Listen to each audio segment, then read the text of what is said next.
Welcome everyone to another edition of Aries Sky Rita Lee's video blog. I am Rita, and today we will be talking to the Reverend Mike Allan. So Mike will be here soon. I got to make sure my microphone is up and running. It is not. I can't hear the Mikey when he joins. So we are now waiting for the Mikester here on Radio Rita and TV Rita. So maybe I can literally find a way to make my videos into a podcast. So anyway, so we will be waiting for the Reverend Mike Allan. In the meantime, I will brush my hair to look presentable. Hold on, let me see if I can raise this up a bit. There we go. There we go. Let's wait for the Reverend Mike Allan. The Reverend Mike Allan.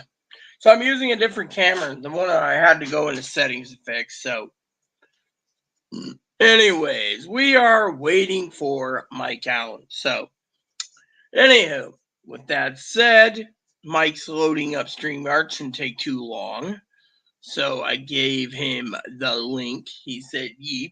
So Mike comes in first, then later I'll bring in Piper. Once I talk to Mike, we can get confirmation with Mike. So we will be talking about ham radio. First up on the questions today, I'm going to ask him specifically about the topic is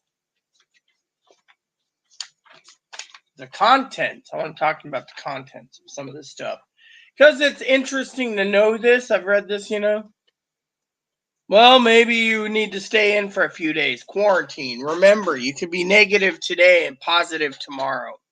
Yeah. So, anyways, while we are waiting for the Reverend Mike Allan. Hold on. While we're waiting for Mike, I gotta do this yet again. So it'll tell me when he comes on. Here we go.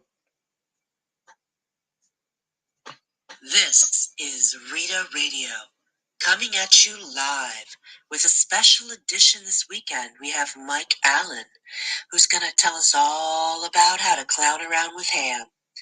See you at 2 o'clock, and maybe soon. Oh, great. Maybe sooner on Radio Rita. All right, Mike's here, so let's get this show on the road. Yeah, hello. Finally got my camera to work. Been having... See you cleaned up a bit again. Oh, of course. You don't want to look like crap, do you? I don't either. I had a bath today, so if my cousin Dinky comes on, she can't be like, what's that smell? It must be your cooter. She always does that to me, too. I can smell you from Texas. Oh, man. Yeah, I had a bath today, so I was surprised you wanted to get it on a little early today, Well, I thought I'd get it done, Well, want to go and eat soon or something? No, not till about 4 o'clock. Well, you eat early, man. Well, we're going out with a bunch of people. Hold on for a second. Let me get my hair combed a little bit better. Yeah, at least the sun is shining. Yeah, I see the beard. So you're actually leaving your house for once.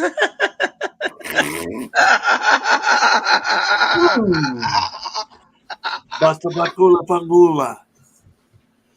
Oh, so anyways, I got some good questions from Mike tonight. I also have to discuss with him a couple things. I was thinking of him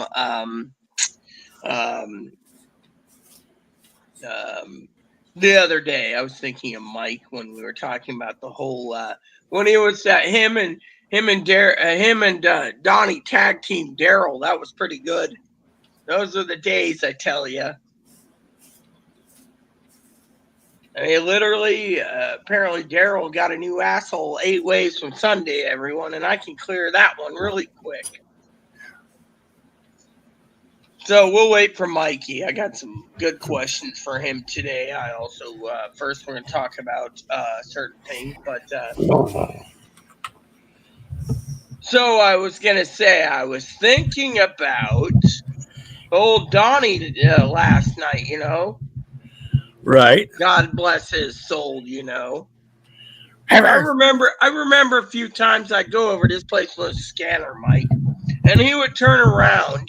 This was where's my can? It's on the window. Hold on. He would turn around, right, Mike, and payday came down the pipe, and he knew payday was down the pipe, and all of a sudden. Yeah, one time, you remember Aaron used to buy all those cases of booze, right? And he did it for parties. Well, one time I went over to Donnie's house. I was listening to Scanner and said, "You want a tutor?" I said, "Okay." I'm sitting there and I come home. It's like four doubles, right? Aaron says, "I'll make you dinner when you get up." So I get up late. He makes dinner. Great guy, Aaron was. And I said, "Oh my God, I don't know what I drank." He's like, goes down to the bar. The lady owns the liquor store. The contractor, his sister-in-law, Donnie's sister-in-law, says, "Give me a half gallon of 10 high." You don't want that crap, Aaron. You don't want that crap. You don't want it. Aaron goes. So the next morning, I come down to his place. I call him King Aaron. I go into his quarters. I said, "Hey, what's up?" And he's like, got a full bar in his place. He's like, "Oh my God, what am I drinking?" And then he stops and he mixes double shot with soda. I mean, he's trying different ways to see if this thing. He's like, "Uncle Donnie's whiskey is not even edible. This is not. It's made with pure corn. It's like a corn grain. It's like $8.50 for a fifth and like $12 for a half. I mean, literally." And I said, "How can you stand to drink this stuff?" "Oh, well, it's easy to get drunk quickly and cheap on it." Well, Anyway, so payday, he'd knock on my door every payday. "Hey, Hot Rod, how are you today?" And I'm sitting there like, hide the good stuff, hide the good stuff. "Well, what do you got there?" "Oh, you got something I've never tried before. 12 years age, Eliza Craig." "Pour me a damn tutor, you heifer." "You remember heifer?" I mean, he always knew when the booze came, and he's like, "Pour me a drink, you heifer." Aaron kept a little thing on a cork board. How many bottles of booze has Donnie owed? So when Donnie went in the group home, it equaled 84 bottles he owed us in the course of 4 years. I mean, literally, yeah. I mean, Donnie, "I'm going to go have a smoke." And then we end up with his groceries. He was a character by himself. We had to buy his groceries, damn son of a bitch. Came to my mom, though. He'd be buying cookies for her and donuts and whatever she wanted. And she was dying. So he's like, "Oh, you want, okay." It comes back with like a case, of Oreo cookies. It's like, "Here you go, Loretta." And I'm like, "What a sorry son of a bitch. You mooch booze from us and you give her cases of cookies." I know how you are, Don. She's old. She ain't going to be giving you any nookie, man. Only him. I know. Only him can do it. Wait a minute. You have a forest fire nearby or something because this sky's yellowish gray. Yeah, it's I don't know what's going on. They have forest fire here on one side 4 years ago. Well, the scanner hasn't coming up with anything, so. Zoe says, "Hello, Mike Allan. Mike Allan on Radio Rita." Oh, yeah, I was going to say, this was before the thing clunked out. So Zoe posted this earlier. She wanted me to play it sooner because I'm ready to go now. All right, hold on. Rita Radio. So this is what Zoe posted.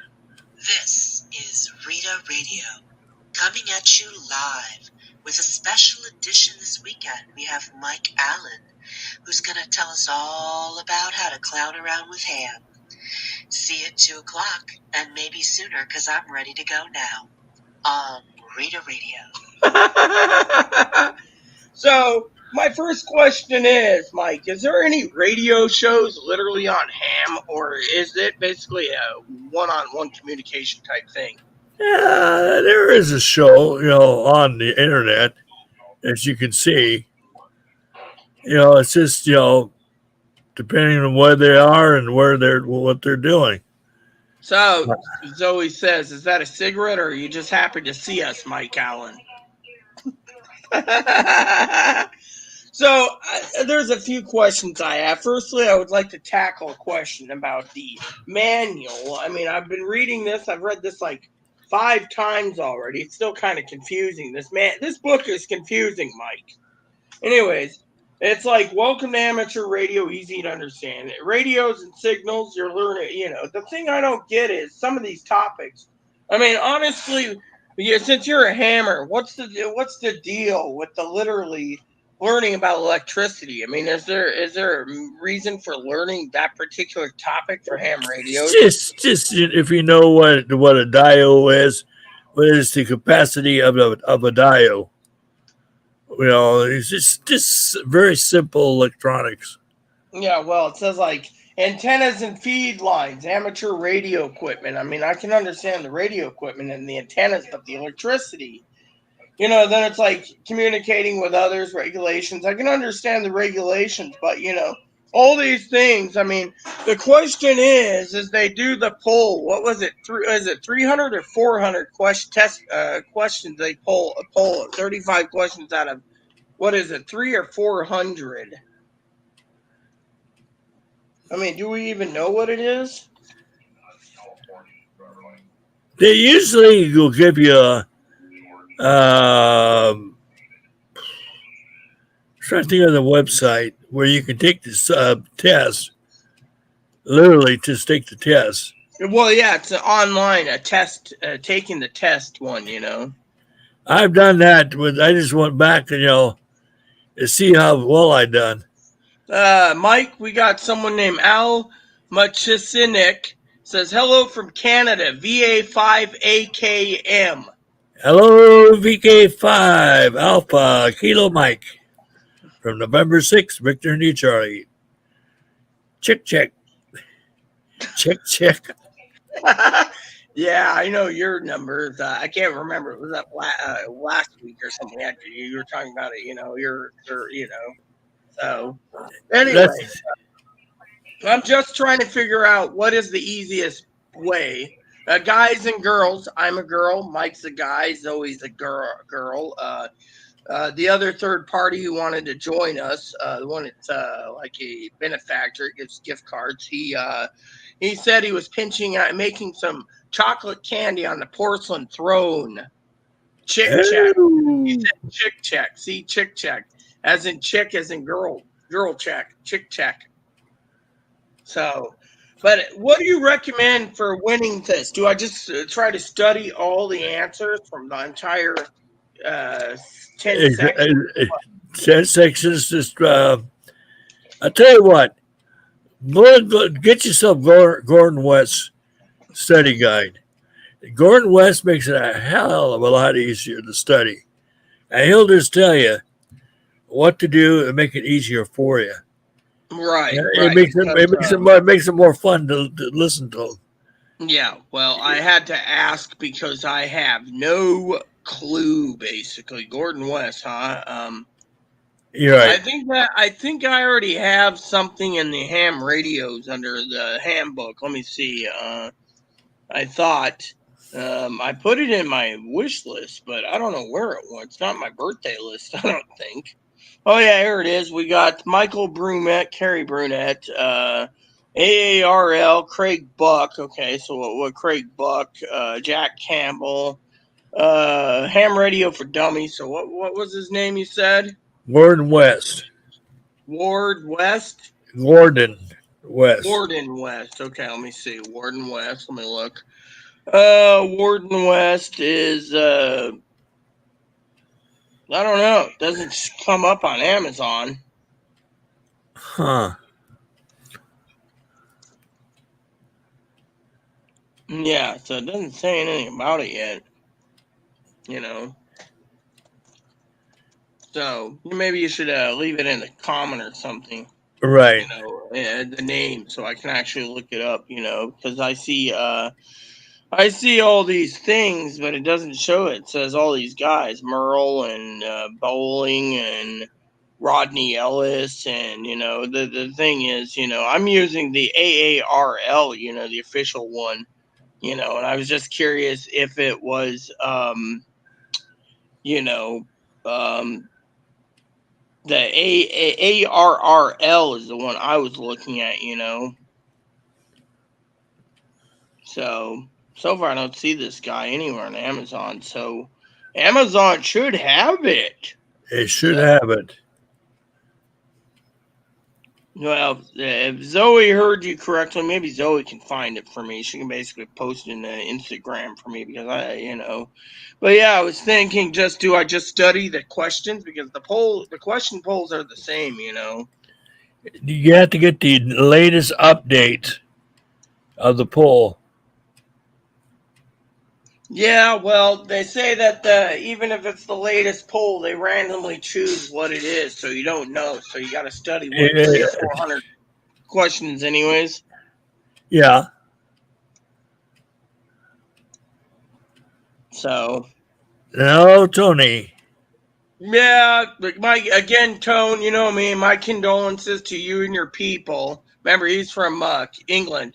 That was a real shock. Chloe wakes up. She says to me, "What's going on?" I said, "Oh, the Queen's doctors told her to rest." She says, "Oh, she'll be fine." I said, "No, the Queen's dying." Oh, yeah. Then I knew it when I got done doing something. I looked and I was sitting there and I was looking and I said, "What is it?" And she's going on. I said, "Be quiet for a second." She says, "Why?" I said, "Be quiet for a second." She said, "Okay." I looked. I said, "Oh my God." She's like, "What? The Queen died." She's like, "Long live the Queen." I mean, literally, she's like, "Wow, that Poppy," Aaron said, "Oh, she should have died 5 years ago." How rude is that? That is. I mean, literally. I have a friend of mine who works for the BBC. When he got the word, the word is London Bridge has fallen. London Bridge fell down. Yeah, I know. Fell down. I have connections too on that connection too. And when he heard that, they just switched modes. They play somber music, and everything else. All my British programs, I can't even get them till this thing is over with. Yeah, exactly. And I just couldn't believe it. I'm hoping this new king does the same as his mother. Because Tony said no one likes him, so no one likes the ugly horse lady too, the queen consort. So to me, the reason I don't like old Charlie, anyways, is because he committed adultery against Diana, Mike. True. I mean, literally, that's the only gripe I got. True. Otherwise, have no beef with him. It's just, Something. Hold on, my deal here. So what? Something Ward West? You said Ward West. I'll Google it.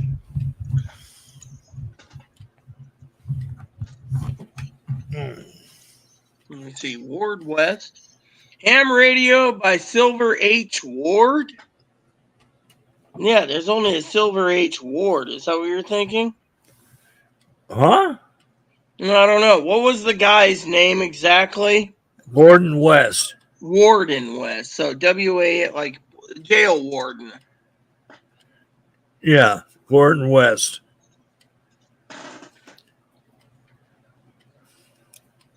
Okay. Yeah, it's not pulling up anything, it says. Yeah. Let me see. Is this it? No, this is Peter something. Peter, I don't know. We'll figure it out eventually, I'll send you a link, Yeah, there's Gordon West. Gordon West. You said I heard Warden. Remember, my ears ain't that good anymore. Gordon West. Turn your hearing aid up. So Gordon West does. This is what? Okay, I found Gordon West. Is that the technician class? That's the first class, right? Right. Or is it general class? No, tech. No, I found it right here. Then yeah. So apparently, from what it shows, it's pretty much sold out. Huh. If you want to buy a outdated copy, that's that a third party selling, you're paying $40 for it, so give or take. So I can't believe that, And then then there's the newer edition, which is the general audio class. This is a general class. Is that the general is the first one, or? That's the second move up. Okay, yeah. Oh yeah, the second one. There's the technician class is the first one. Right. Yeah. So I can also go into Gordon West, the author, and then go to books, and there's the here it is. Oh no, that's the first one's the technician class, right? Right. There, I found it. It's the latest updated version. It's $30. So I got to make a joke here for anyone who wants to donate the book, so I can get my ham license soon. Let me know. It makes it easier. I'll put it under my birthday list if anyone wants to donate. Mike's probably sitting there. Are you a freeloader? That's what my cousin says. She calls me a freeloader.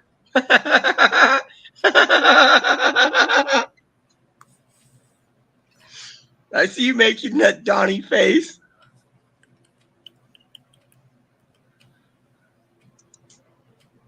Hi, Mark. Hi, Tony.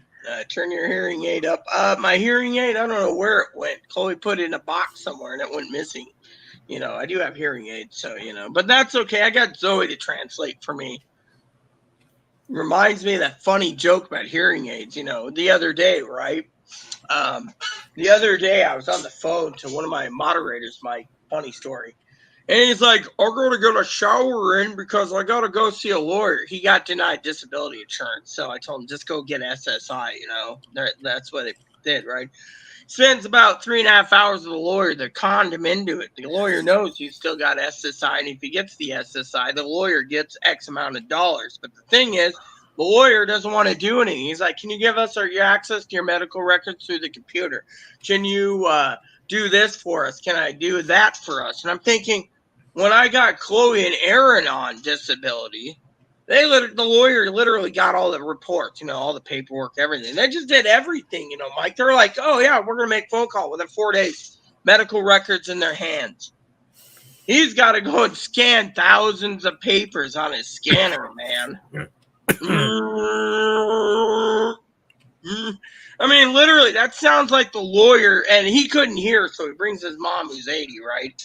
And it's like, so I made the joke, if I need someone to translate for me or hear for me, it'll be Zoe. She can be like, she says, do you want the beef or the chicken?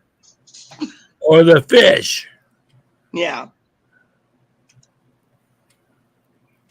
Ask Mike to do that chick thing again. That was cute. I don't remember what he did, but I do like his Good Morning Vietnam thing. So okay. So I got the book on request. So I'm gonna probably have to pick it up. So you're saying the ARRL's book is not a good book to study. Gordon West makes it a lot easier. Well, let me just say the library loaned me these for 6 months, so I figured save a few bucks by using the libraries. True. I just didn't know if what I should do, because some of the context, some of the questions I got right off the bat since I've been reading the manual over and over, but some of these things are like really confusing,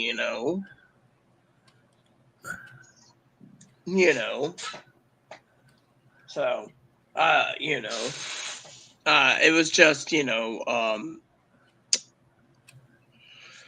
the way it is. What was that thing you called something plain? I couldn't remember. You said you put metal, take a cookie sheet by the window. Ground plane. Ground plane, right. Yeah, they didn't have anything about ground planes in their mic. So, anyways, yeah, Gordon West, I found it, Zoe, pretty much. He's got a updated version. It's $40. Mike recommended it. But you know me, I don't like partying with $40. Quit being a tightwad. I'm always a tightwad. I got Chloe that's been goes hungry half the time. I got to bail her out. You know how I am. I'm a saint like Aaron. You know this. Oh yeah, so Zoe found a list earlier. The rarest jobs, the top 10 rarest jobs. It's like 44,000 for working in a radio. Working in a radio. That's what she said. Well, radio today is not like it used to be Yeah, true. because a lot of these companies are buying other companies up and the Yeah, whole it's nine basically yards. like a mega conglomerate thing. Exactly, exactly. Yep, mega conglomerate thing. Yeah, I know what you mean, man. You know. So Zoe said it's still sold. 618 to 680 bucks plus cookie sheets. He said she's sold for that. So I'm trying, they tell me I might be able to get my license in springtime. So even if it's a Christmas present, I couldn't use the ham radio till then anyways, because we're on the EV, what is it? The EV's time? TV time. Yeah, you know what I mean. The one that does the test, isn't it? The EP? No, BE. The BE, yeah, the BE's time because that's But on the island, the ham radio only goes like once or twice a week. Otherwise, it's dead to the world. I don't know. So you know, a lot of people that my sister Teddy, she said to me, "Oh, you're gonna get into ham radio," but you know what she asked me? Something like last week, something like, "Do you have a use for it?" I mean, literally, it's like, Why? what is a stupid question like that? Well, that's a $700 piece of equipment. Are you going to have use for it? My Zoe said, "Is it a timed test?" No, No, it's a. I think it's a multiple choice. They do a poll of a pool of like what, and they pool like what? How many questions is it, Mikey? 300 or is it 400? no, they pull so many questions. I think if I remember right, this is a while back when I took mine. I think it was like 50 they pull out It's and everything. 35 questions you got to fill out. I think it's like you got to get 26 right to pass your test. Right. Yeah. So I really want to get my test done, but I got to wait on the BE's time. It's like, not, what's really funny is that honestly with the hammers, they are all happy that there's going to be a new hammer, but they have no time to use their own hammer. That's like, what gives, man? True. I mean, I know you use yours every day. Yep. Yep. Mm-hmm. I'm always busy doing something. So am I. I'm always busy, either gaming, reading, studying my ham license. I mean, but I really wanted your advice on, how to do it. I mean, I could try to memorize all these. I mean, Chloe wanted to join us today, but the thing is, Chloe's not even picked up here's a joke for you, Michael. Okay, I'm not trying to pick on Chloe. She's a nice person for the most part when she is nice, but the joke's on her. I've not seen her once, well, maybe twice, read a few verses of the Bible, but otherwise, she doesn't even pick up any book. I mean, literally, it's like, you got to study this test. Oh, That's right. yeah. I'm the only one trying to do my best, Hopefully, Zoe, Zoe, if you want to pick up the handbook too, that'd be cool too. So you drinking tonight, Tone? Tone's probably having something over in England tonight, man. He said he was looking forward to this. Hey, Mark, how goes it? Mark's probably eating his chocolate cakeys. He's always talking about eating his chocolate cakeys. So, but yeah, I mean these tests. I mean some of the subjects is like, what do you even need to know about electricity? Plug it in, turn it on. That's right. But when I first took my test as a novice,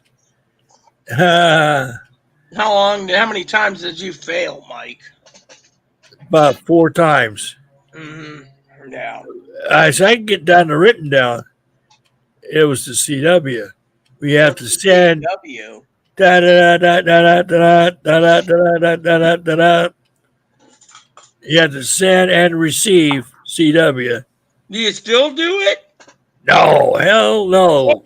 man, you had to do the old Morse code. I did way back when I Oh, took my thank God test. I don't have to. I failed that miserably. You And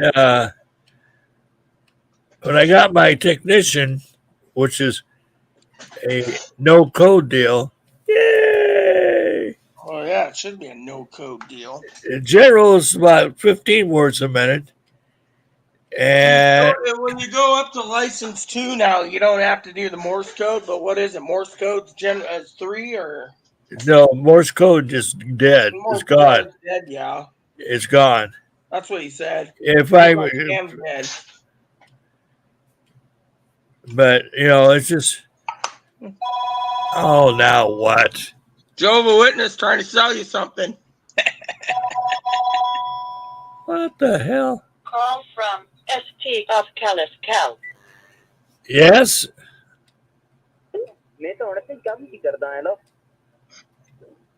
What?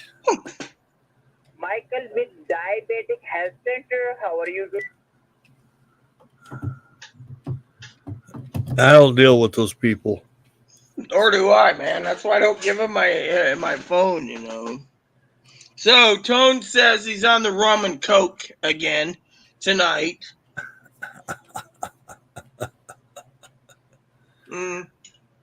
Well, Gerald is 15 words a minute. Then Gerald, then next one up was the before you reach your top ones, 25, 30 words a minute. The other one was Zoe made a joke. She's got test anxiety, but she also said she's failed her maneuverability test for driving 3 times. I guess that's why you take the bus. Go on, Mike. Sorry, I didn't mean to interrupt you. but the CW I cannot yeah, during the novice you had to take and learn CW to receive it and send it, which makes it rough. You have to get a clear text of it. Then they drop the sending to receiving only. And I tell you, it's hard. And you're sitting there listening, and they're going, motherfuckers, trying to do this. You got to sit there and listen to it, and you're going like this and writing down the words down. Once I got the technician, I go, thank you. When I got into my tech, that's when they dropped the CW. And you were like, shit, you little fuckers. I go, Just thank like you. Johnny said. Exactly.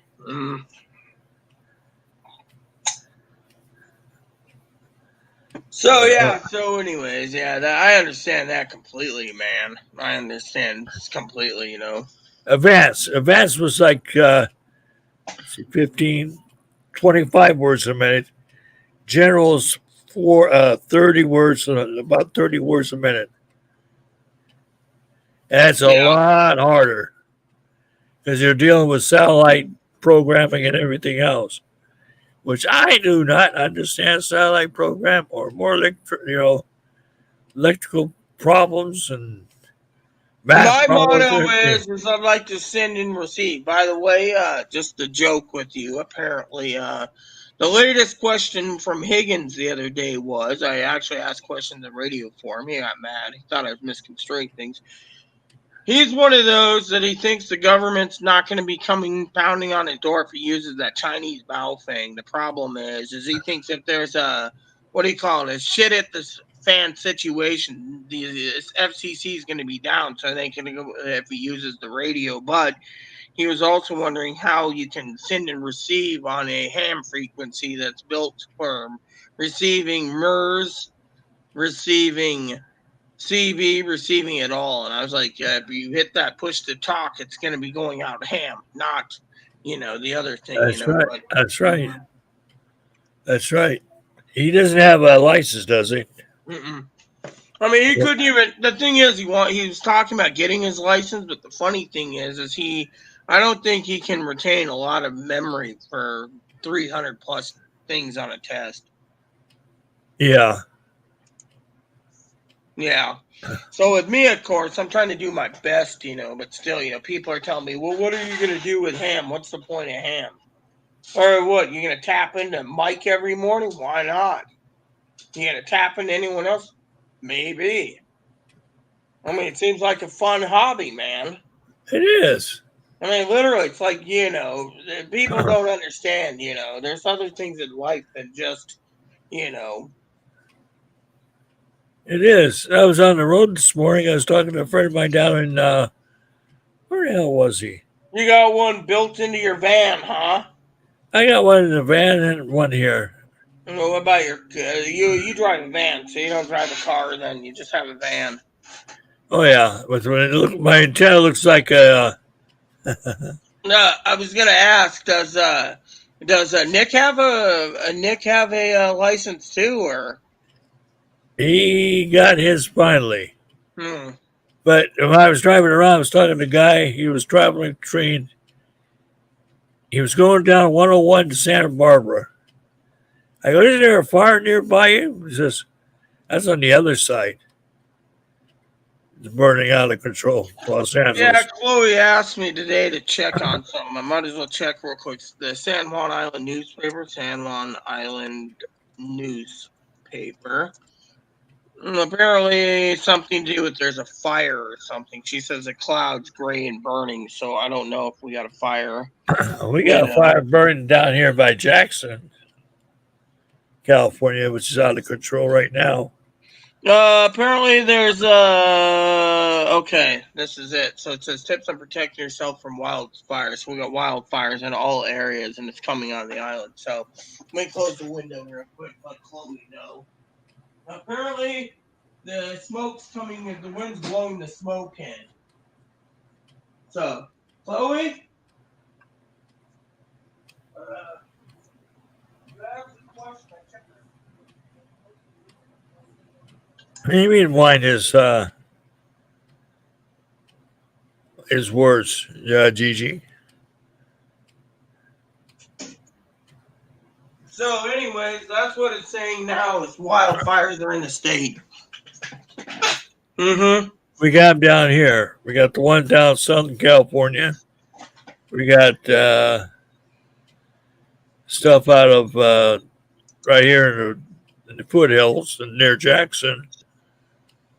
It's burning right now. The skies are kind of grayish. Says here the purple air system is monitoring the smoke information. Limit time outside, yada yada yada. Mm-hmm. But I could tell when the smoke was getting thick. As soon as I pull in, I go, "That's it." Here, let me show you from my camera. It's actually movable. See, look at this. See if you can see it.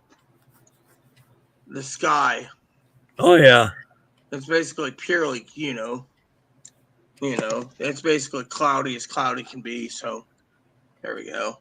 So Mine's gray right now, and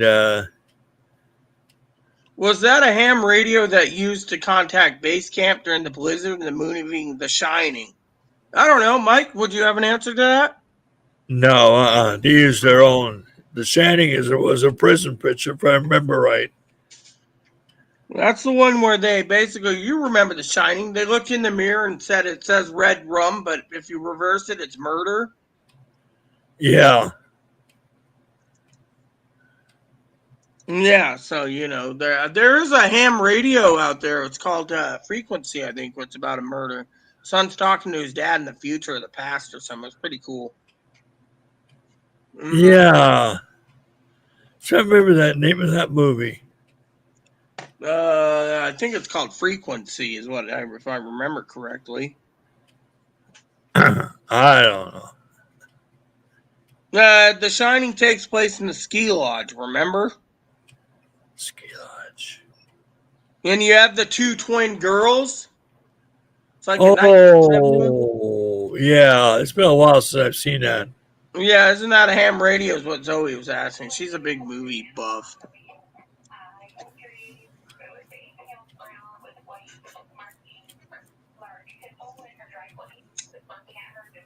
But yeah, it's just, the best way, folks, if you have a forest fire near you, close your house up.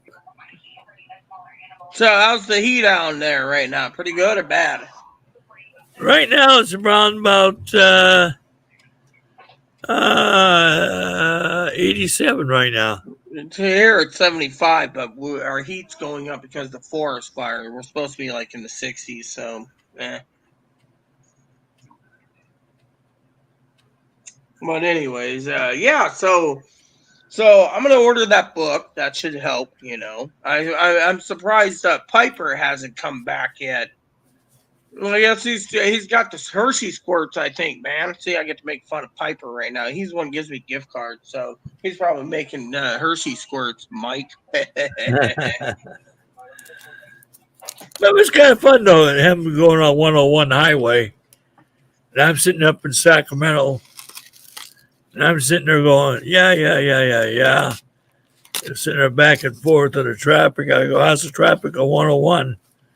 He goes, you know how it is, Mike. Ugly. I go, it figures. It's ugly again. No, well, that's what Tone said. Tone said yesterday that the Queen Consort's ugly. I'm not going to make any comments either. But you have the right to speak your mind on my channel, Mike, so feel free to.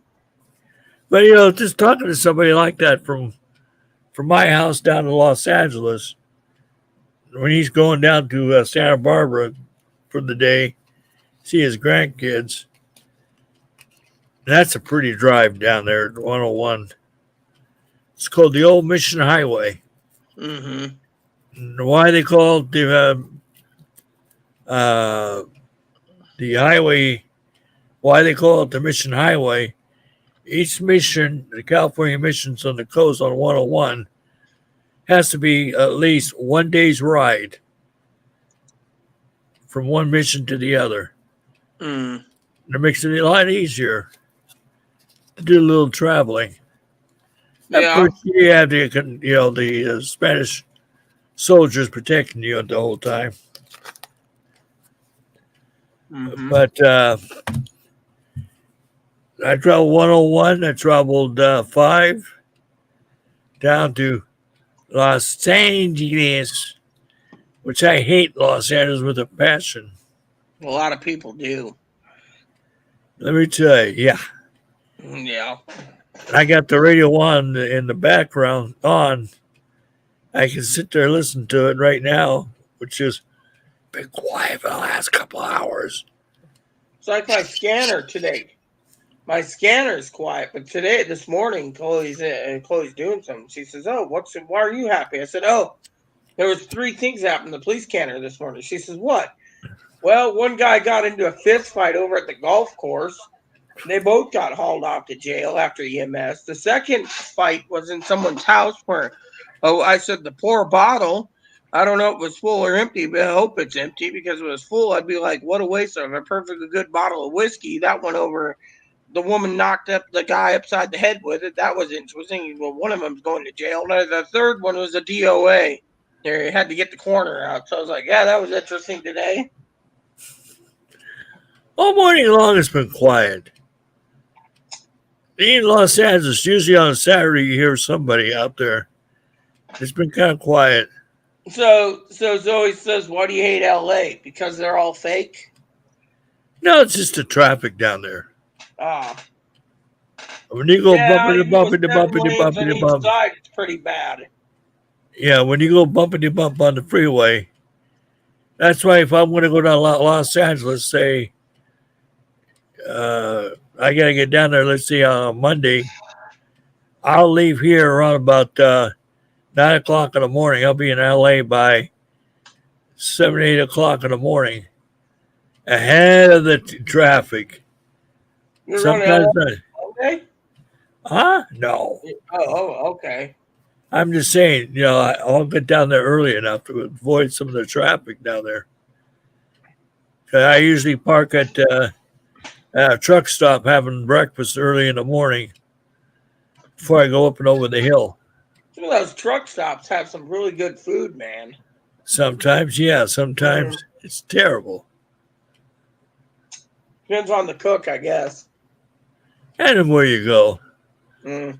And usually there's a Denny's right across the way. So I fill up the van, then I go over to Denny's. It's not Denny's. I said that wrong. It's Lenny's. Oh, hold on, Zoe. I gotta ask you a question. Do you own a pink Cadillac? Because you said you don't literally drive. You said you don't. She says, if I was driving down the freeway in my pink Cadillac, they would steer clear. Oh, I've seen some weird cars in LA, I'll tell you. You know what the secret, Zoe, is to make sure everyone steers clear? You ride down the tank in a Sherman tank or a M60 Abrams. They'll see you driving down the road. They'll be like, oh, there's someone that has a bad driving record, so they're driving an armored tank to get one place to the other. I remember talking to George. He was heading down to San Diego, so he had to go by Camp Ellington. Hmm? All of a sudden, he's Japanese. He goes, "Banzai!" I go, "George, what are you doing?" Guess where I'm at? Camp Ellington? Just, yeah. He says, "Oh, yeah, George." He says, "What, Mike?" "The commandant told me to tell you you can't play with the tanks anymore." He says, "Why?" "You and your little Toyota cause those guys headaches." He says, "You outbeat the tanks with your little car." Banzai! Good. Then he says his call, "You're nuts." And he goes, "Thank you." My cousin's sergeant major in the Marine Corps out of Fort Lejeune. You might get He's some got money a back. great job. He's with EOD. You know what EOD is, right?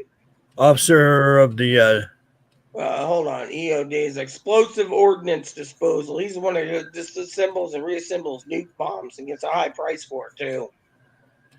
don't forget the water down there is not bad, not good to drink down there. I don't know. My cousin doesn't talk to me. He's basically been brainwashed. People like me are too weird.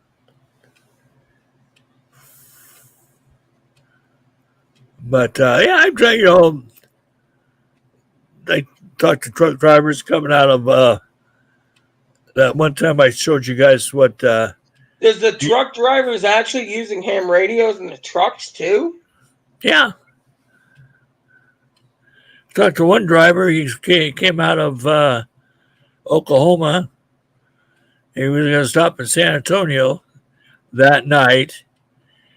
I go, "Don't forget now, your 30-hour clock's ticking." He says, "I know, Mike." So he had a cold. He says, "What should I do with the cold, Mike?" I go, "Where's the next truck stop at?" Just coming up. Why? Get some Tabasco sauce. Put that on your tongue. That'll clear up your cold real quick. By golly, he did. It worked. Yeah, there was a guy once talking about that. He said to avoid colds, eat a lot of cayenne pepper sauce. It works for the most part. Me and Aaron used, you know how many times Aaron would make his damn buffalo wings. Oh God, I love those wings. But it's just been kind of he made San Antonio. He had about like 4 hours left on his 30-hour clock, 2 hours on his regular clock, and he made it. I go, wow.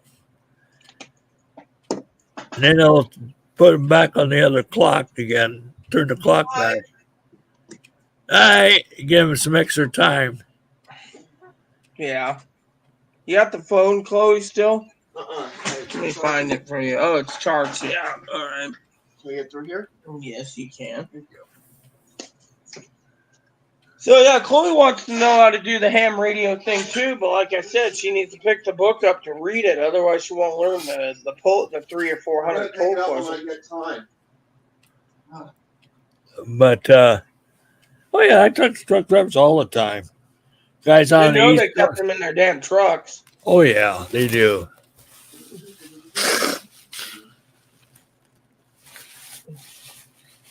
With all the truckers 10-4, yeah, 10-4, rubber duck, quack quack. The movie Convoy. I hate, yeah. You know, I think about CB radio. The more I think about it, the more I just drove. I go, why did I ever get myself into that? It got you into ham radio from that. You upgraded, True. so you can't basically say why did you. I mean, it was fun back then. Oh yeah. Oh, and your radio? Yeah. Quack quack. Whack whack. Yeah. You know, that movie was pretty good. I think it was a parody of a semi truck parody of Smokey and the Bandit. Yeah. Mm. But yeah, I just people say, "Hey, you don't talk to truck drivers." I go, well, watch. They go, "Wow, where's he at?" I think he's up in Washington State. They'll turn around Washington State. I think he's going up towards Seattle. Turn around, drop his load there, pick up another load, come back down to California, drop a load in Sacramento, pick another load up to Los Angeles. Then he goes back to Texas. I go. I know that route very good. One driver goes, Mike. I go, yeah. Can you make me call up that hotel, the one that you called last time for me? Yeah, sure. Called up, made arrangements for him. I got all his information. And you got the good room. They got you upgraded. No extra charge. Zoe says, "What is the best movie made about ham?" Hey, Chloe, was that movie Frequency a ham radio movie? Yeah, check out Frequency, Zoe. I don't know. Mike would. Do you know any ham radio movies? No, There is that one. His father and son uses ham radio to talk to each other in different parts of the timeline to stop a massive serial killer. Yeah. So apparently, a father-son talk in different timelines to stop a massive serial killer. right. Nurses. Mm-hmm. So. Okay. Yeah, they have to stop it. Yeah, it's a serial killer. They have to stop. But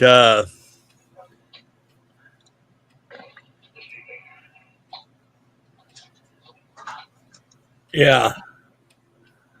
Testing. Can you hear me? I can hear you. Over.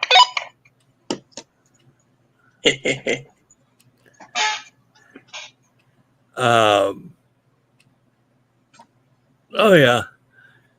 I've helped people out, and someone asked me how's the weather going down to LA. I go, whereabouts are you at now? Says Fresno. You're all right. You're just out of the fog bank. He goes, yeah, I know. I go, next stop will be up and over the hill. And I tell them all the time, stop at the truck stop nearby there before you go in there. You must own the truck stop if you're trying to give the truck stop business.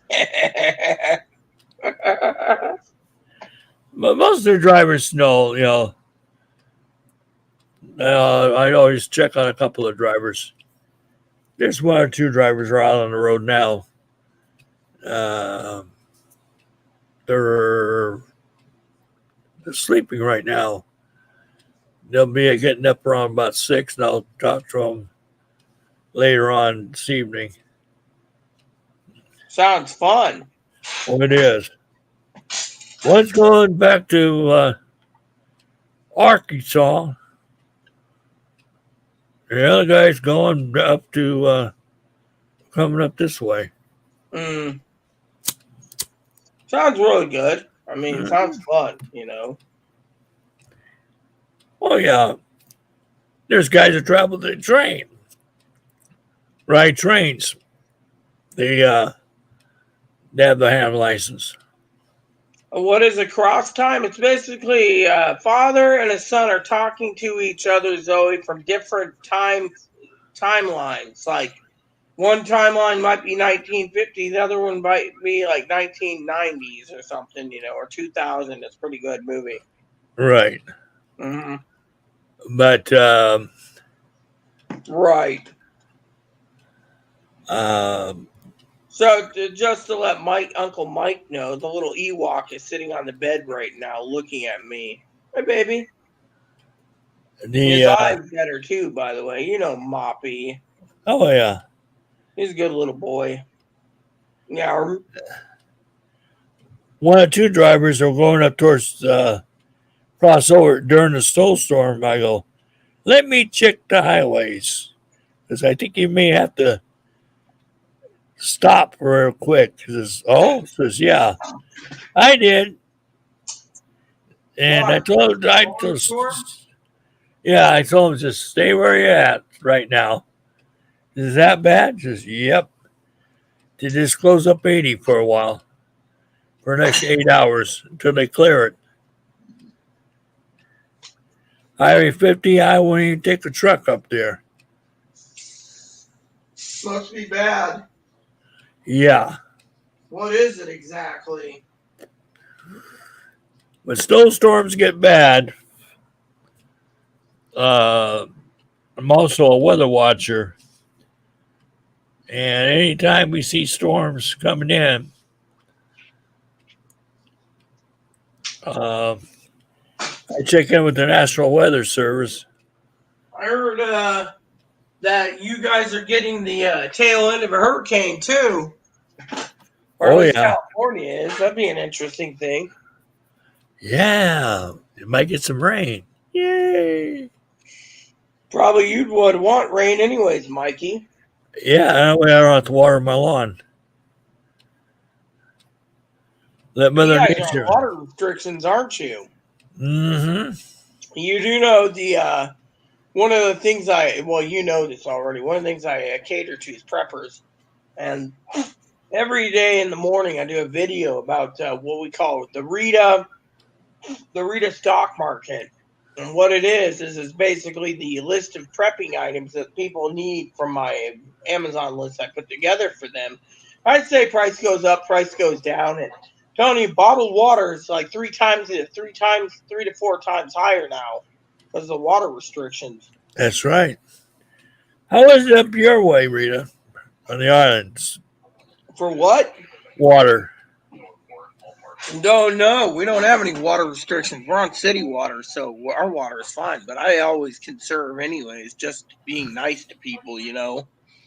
I'm one of those that'll take maybe 2.5, 3 inches of water, scrub down completely, get everything done, shave my legs and everything, turn the water back on, let it fill up a little more to heat up, and then I'll scrub down again, making sure I get everything, and then I turn the shower on and wash my hair really quickly, and I'm not even using a quarter of the water tank, I don't think. Whereas Chloe, she'll drain the tank for 2 hours before getting out. And the repairman said, if you keep doing that, Chloe, we're not going to be able to replace the tank because we can't get an electrician or plumber around here for at least 3 years. So to me, I'm conserving it, you know.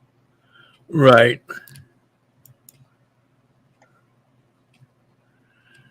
But it just depends on.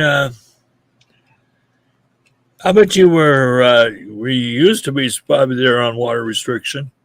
Yeah, in the desert, yeah, it's pretty damn toasty there. Oh yeah, Yeah. Mm-hmm. apples are gonna be high. Well, apples are really expensive right now.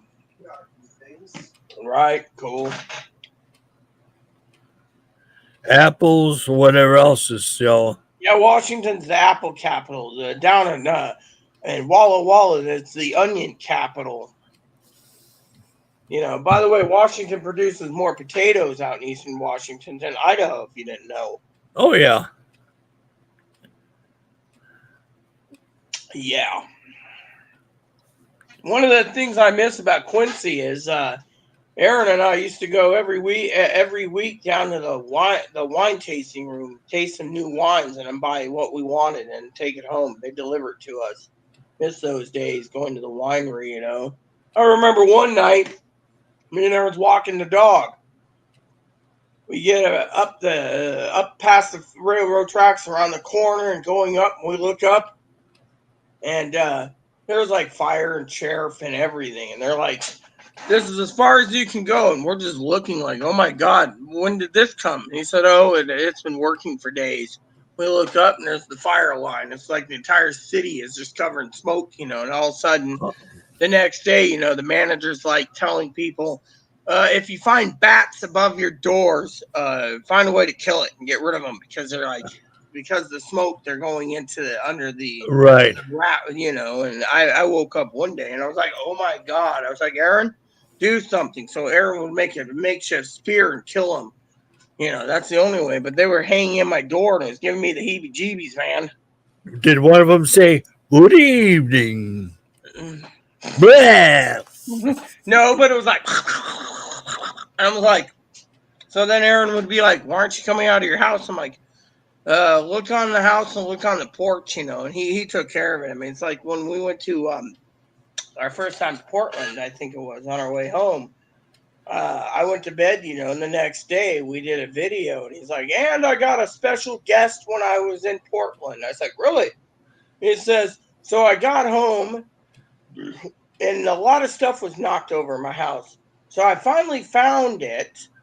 It was a live bird. I think it was a crow or something. Went through the roof vent, down the roof vent to the stove, knocked the grease filter off, and came into my house. So I finally got rid of it and got it outside. But damn, he's like, what a pain in the ass that was. I'm like, that'd be funny coming down the stove vent, you know, for the hood vent, you know. I've Exactly. never heard of that ever happening, but it happened to Aaron, man. Well, years ago, I was visiting a friend of mine down in Fremont, sitting on a toilet, making little Making dukes, yeah. making little donuts, and all of a sudden, I looked down. A rat got through the trap somehow through the toilet, came out of in between my legs. I go, "Whoa!"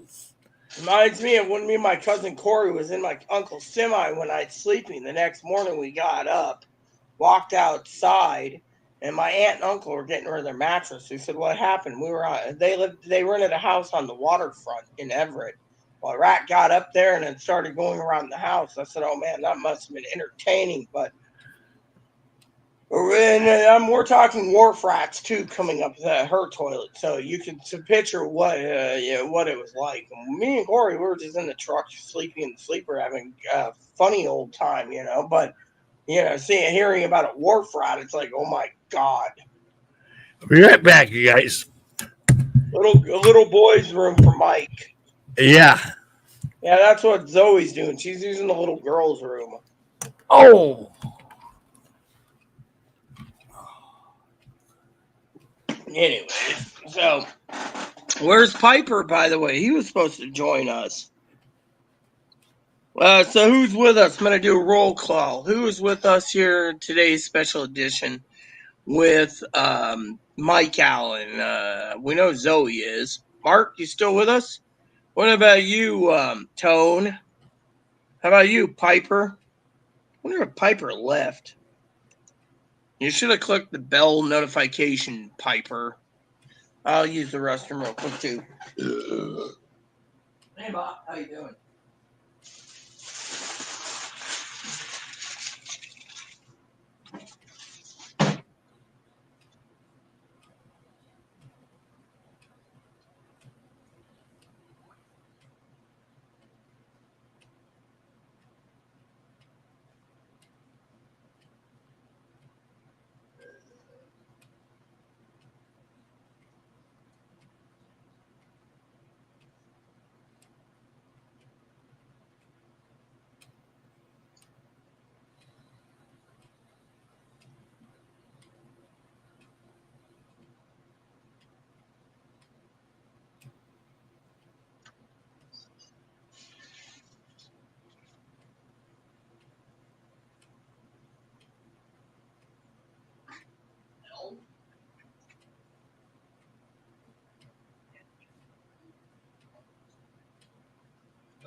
Okie dokie. Oh, that felt good. That felt good. Tone's here. Okay, so Zoe's pinching a loaf. Tone's here. What's up, Tone? How's your prepping coming along, man? I think Piper left again. That's really weird. Sends me a gift card and then leaves. Wants to join us, but he doesn't realize since he was making chocolate candy to find the new channel. Hopefully he didn't miss out, Tone. Don't want Piper to miss out, But if he does, well, he can basically post a comment on that,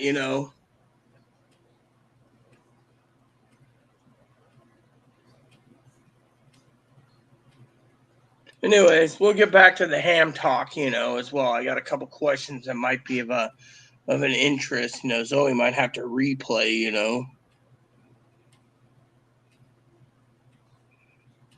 Yeah, well, while Mike's waiting, I'm gonna look up something.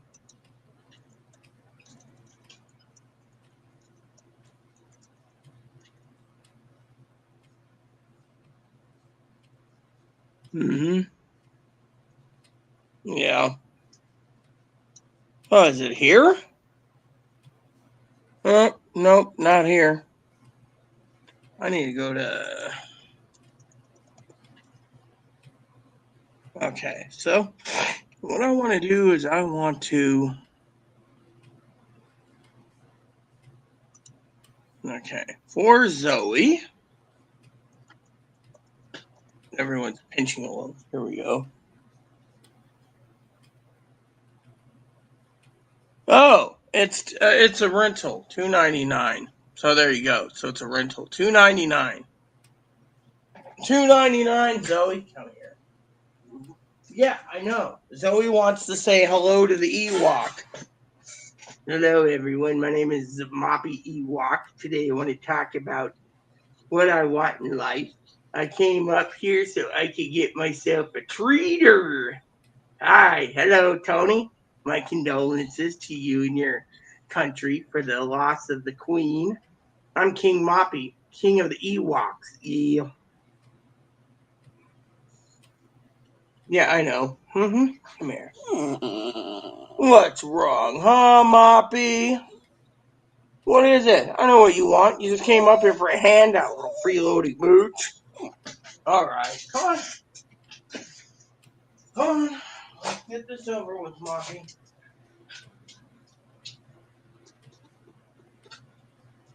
Do I call her Mama Zoe? Yes. You call her Mama Zoe or Mama Jenna or Mama Jenna. There you go. 2 snacks for you. Come here. You can't freaking... We'll breed him up. You open your mouth hoping for a treat. Instead, I try to put him in, and then you go. His eyes looking great, yeah. So, Mike's using the toilet. So anywho, I don't know what happened to Mike right now, or I mean Piper. He was supposed to come back,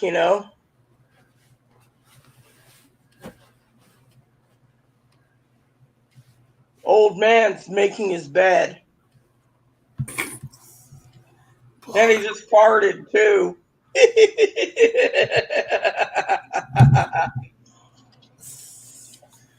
Oh. That felt good at your age. Oh. So the movie is called Frequency. It's got Jim Caviezel in it. Never heard of him. Jim Caviezel, he's the one that he was the actor that did Jesus in The Passion of the Christ. He also did the movie Peter. What is it? Paul the Apostle of Peter?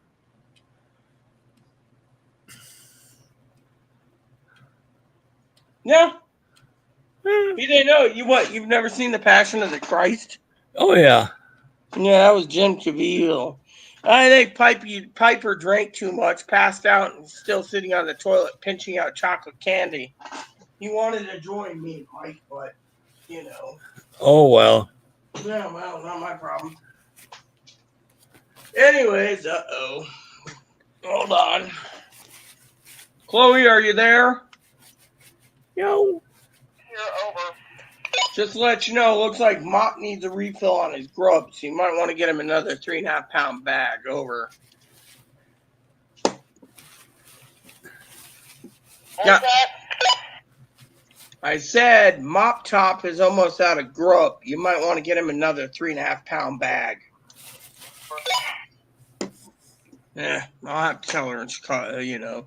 So the important people are here. King Moppy, I salute you. The important. Well, yeah, you're important too, Tone. You know. What do you think, Mike? I want to get your opinion. Were you actually were you surprised the day of the passing of the Queen, or you know? I knew she was going to die, pass on eventually. When, I don't know. What? You know, it's just Well, Poppy's pastor, his name's Mike, Pastor Mike, just like you. His conspiracy is the Queen was dead long time ago. The one that died now is a clone.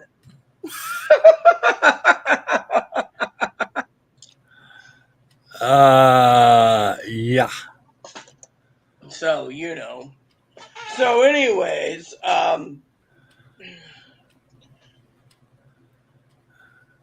the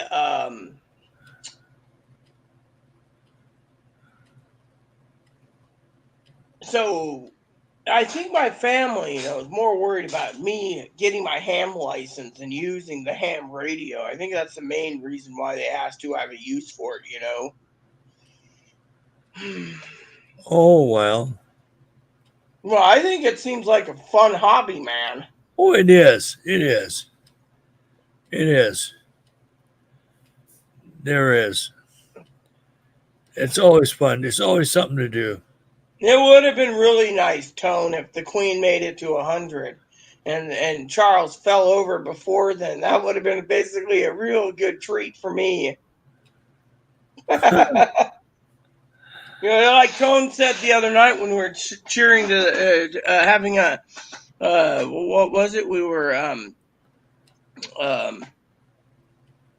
toasting to the Queen. He said, you know, he was happy to take the role because he almost expired before he got a chance to be king. You know, he's Yeah. 73.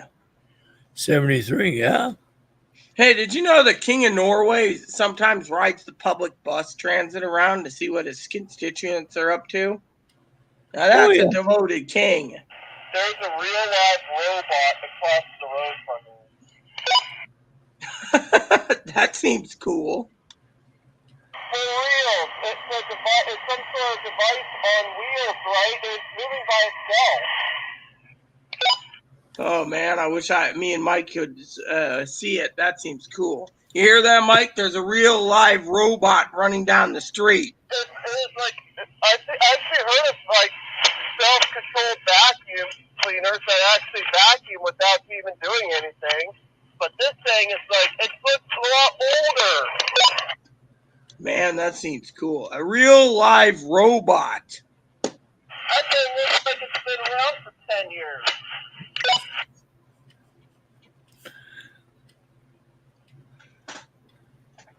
So basically, someone.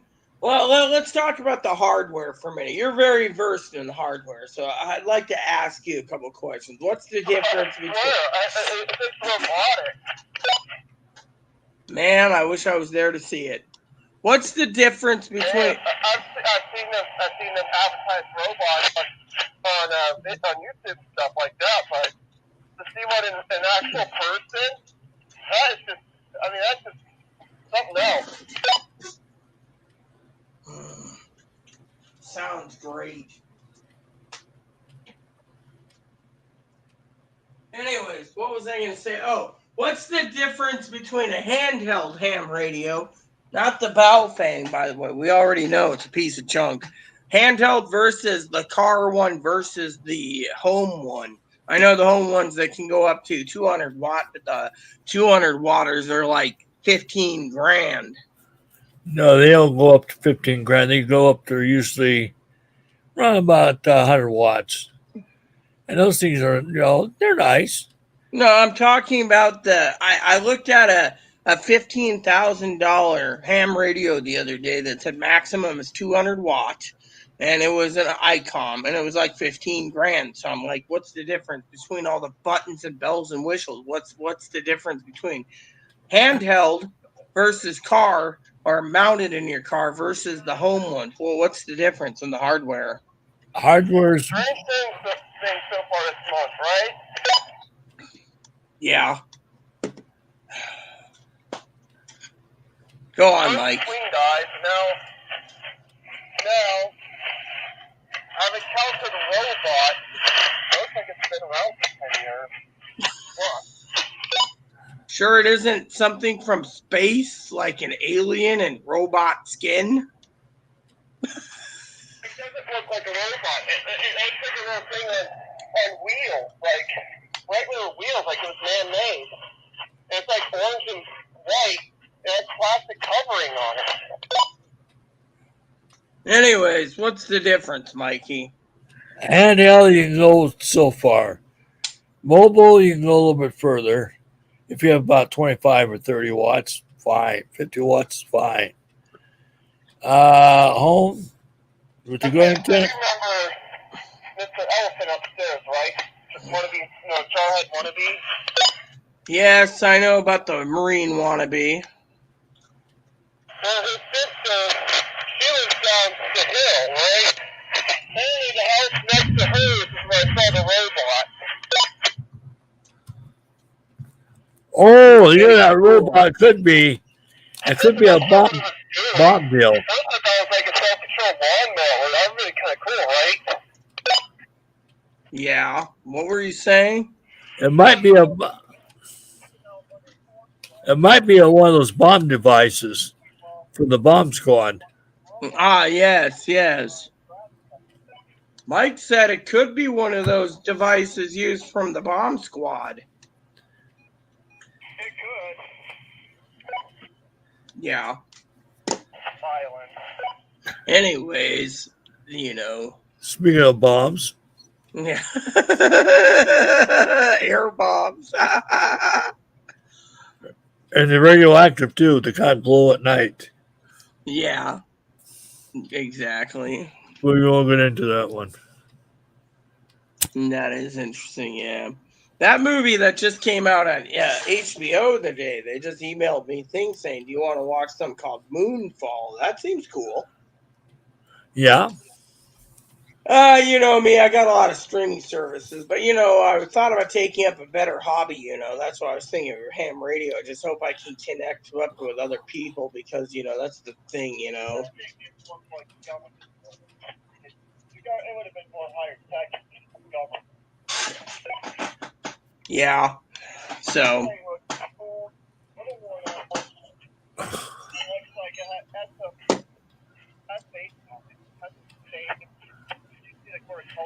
On and on and on about a robot. Look, I'm interviewing Mike. We don't need to hear you about a robot.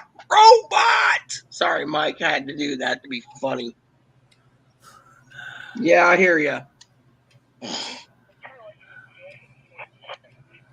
You're breaking up.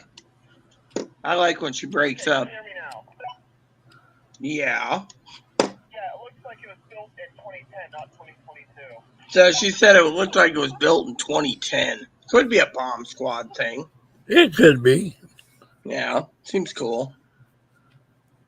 So basically, I know the car ones that I've looked at where you can actually buy an adapter to run the car one as a home unit runs at 65 watts already. And then hand ones are like, 8-watt maximum? About 10, 15 watts. But, if you want to run mobile, so running down your batteries, which you have to keep charged, it's just better. Yeah, home's better as long as you don't have a power outage, Well, I assume you got your car one for driving around in your car, handheld one in case you're at home and your power goes out, which, by the way, Zoe said, I think it was the other day, she was thinking of you. said something about, I wonder how Reverend Mike's doing with those brownouts in California. I says, I don't know if it was hitting his place yet or not. No. We've been warned, but nothing happened. PG&E, which is, I will use the exact words I call it, or should I? Go ahead, use whatever you want. You have freedom of choice and freedom of speech on this channel. Penis gross erectus. Oh, no, I didn't show Mike this. So the other day I was talking to Higgins, and I said to Higgins, can you use a DSLR for a webcam? And Mike says, oh, I wouldn't recommend it. I would recommend getting a webcam, one of those camcorders. It's like, I don't have $300 to plunk down. Well, I wouldn't recommend it. Well, the thing is I have two cameras, brand new, never used that much. This is my Yeah, you showed me camera that. right here. Yeah, see, and so so he's like, oh, I wouldn't use it, but the thing is, I have extra batteries and stuff. I just gotta set it up. I'm just too lazy to do it today. I figured I'd use the one that me and Aaron used so many times when you were around. The Logitech, it's a little better quality anyways. Oh yeah. That's what I use. I like the Canon though a bit. The Canon, I'll tell you, what I love about the Canon is the wide lens. Look at that, gives you a better angle and crystal clear. Yeah. And so I love the wide angle. So I have the T7. Chloe has the T6. And Higgins is like, oh, well, you shouldn't be using it, blah, blah, blah. And it's like, yeah, Higgins doesn't know anything. No, because like I said, the FCC can pound down his doors, but he believes the YouTubers when they say it's only rules. They don't enforce it, and they don't penalize you, and you don't go to jail for using the ham radio frequency type thing or something. I don't Baloney. If he came on my Are you Higgins?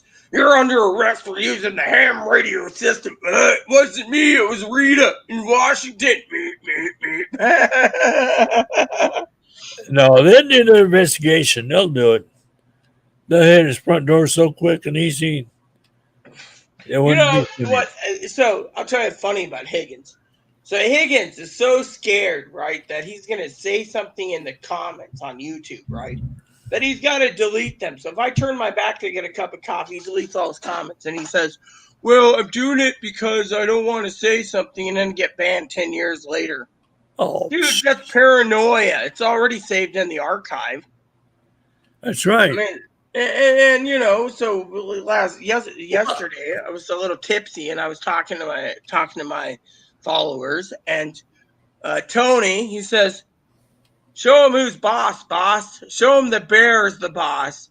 Time him out for 5 minutes. So I did. Well, then Higgins emails me 3 hours later. I didn't want to bother with you, so I went and started scanning my papers for my disability insurance. Whatever, dude. I already told him he's going to lose.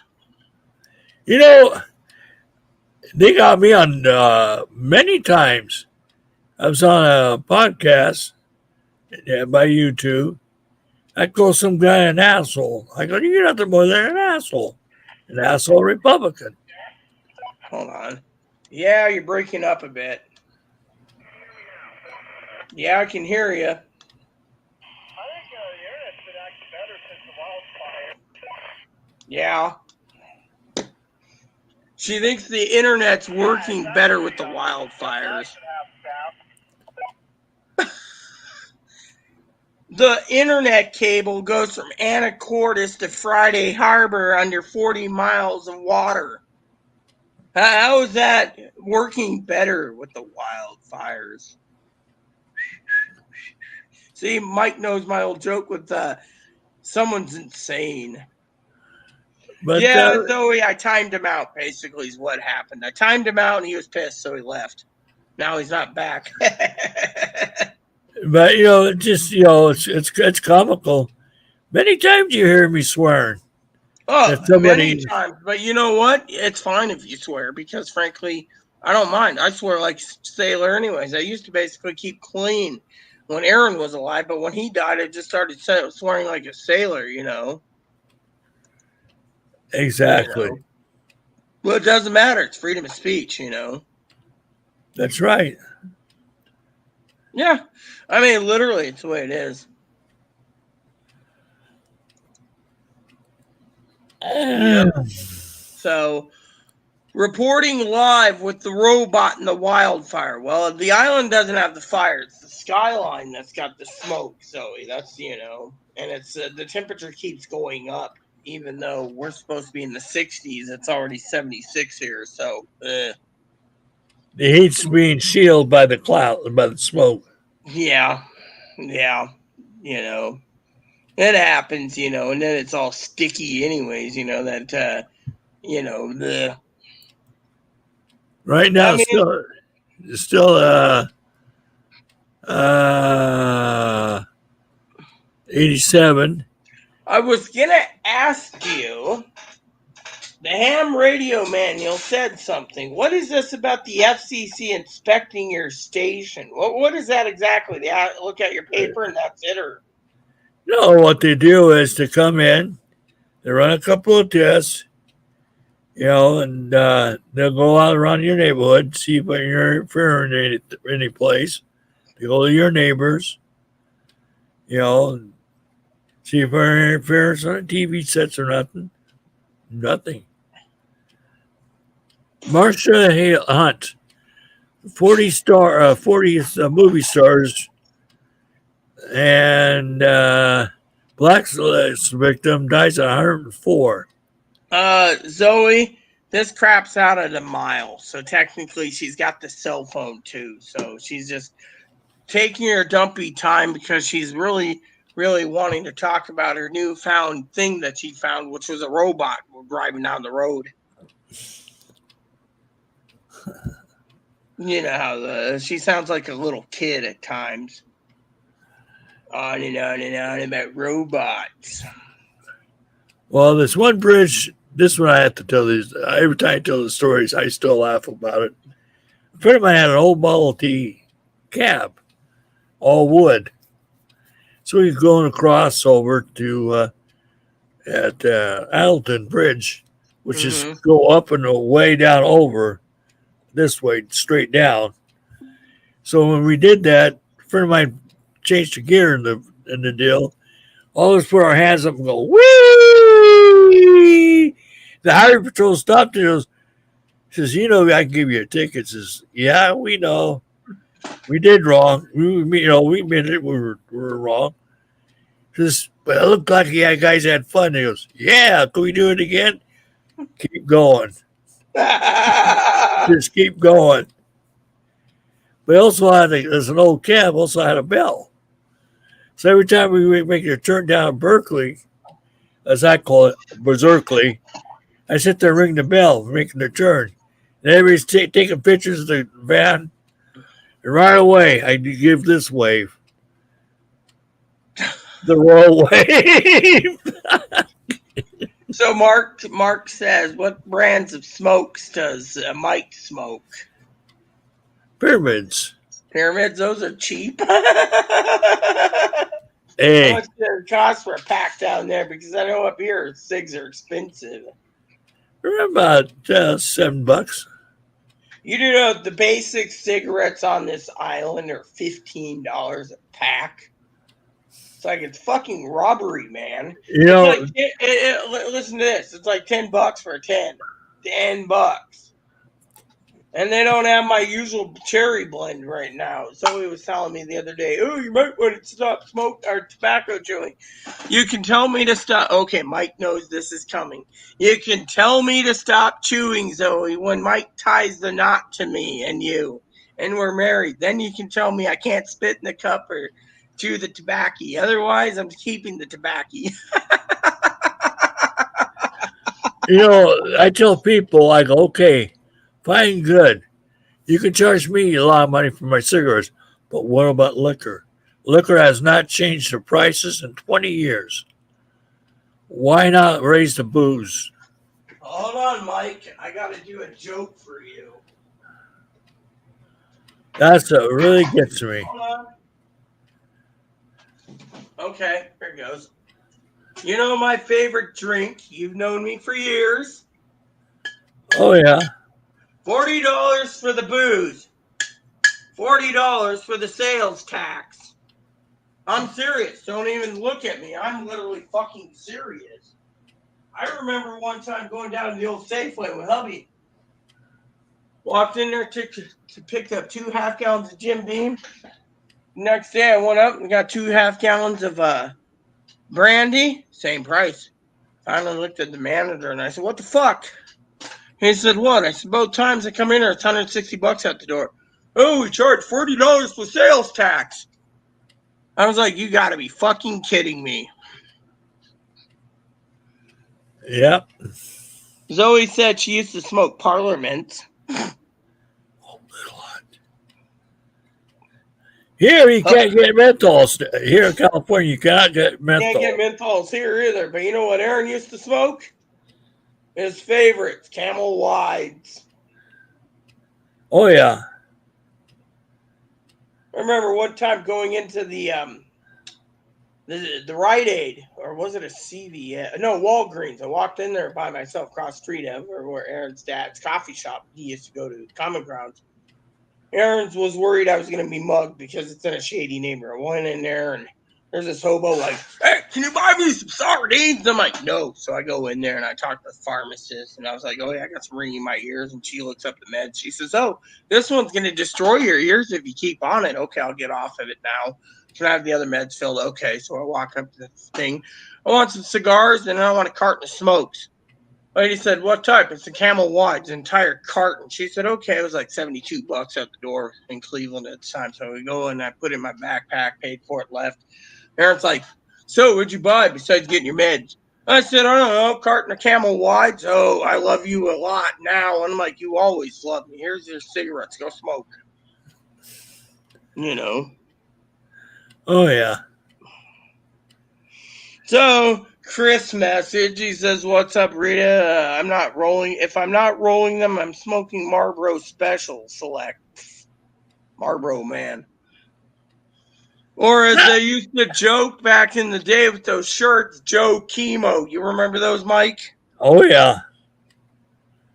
I Oh was yeah. just a weekend smoker, but I'm glad I quit. Yeah, but you're still chiefing it up on the weed, Zoe. Eventually they'll get to you. Yeah, weed does eventually, but it just depends, Aaron's dad, he's talking about edibles, capsules.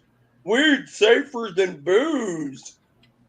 Booze kills brain cells. Weed doesn't. I won't even touch it. I'm not gonna even go there. You know what Uncle Donnie used to say? One time we were walking past the Ace Hardware, going over to the liquor store, and I said, "Hey, Donnie, what do you think of weed?" He looks at me and he stops. He's like, "You want to try it?" And I said, "No, I'm just curious about your experience with it."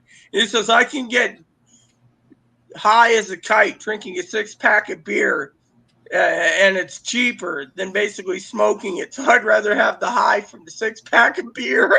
That'd be Aunt Donnie's answer any way you look at it. Yeah. And one time, funny thing about Donnie, one time I walked into his place, and he usually drinks that 10 high, but in the afternoon, it's like from like 12 to 5 is his beer time, 5 to sleep time, like midnight is his whiskey time. So he's sitting there, and I'm like, "So what are you up?" And he's like, "Want a beer?" And I go, "Yeah, one." He cracks it open. He's like, "Hope you like it." I look down. I'm like, "Oh my God, Schmidt's Light, Schmidt Ice or whatever, Schmidt's beer." Ooh. Damn, he's like, "This stuff is really good." And I'm like, "Dude, this stuff is nasty." Oh man. It's like some people say to me, "What's your?" It's like my cousin Dinky. "Oh, are you drinking?" "Yes, I'm not drinking horse piss. I'm drinking hams." "Out, that stuff's nasty. I gotta have PBR." Yeah, okay, you can have your PBR. It's more, I don't know. She says weed is all I have left and 0 calories. No comment.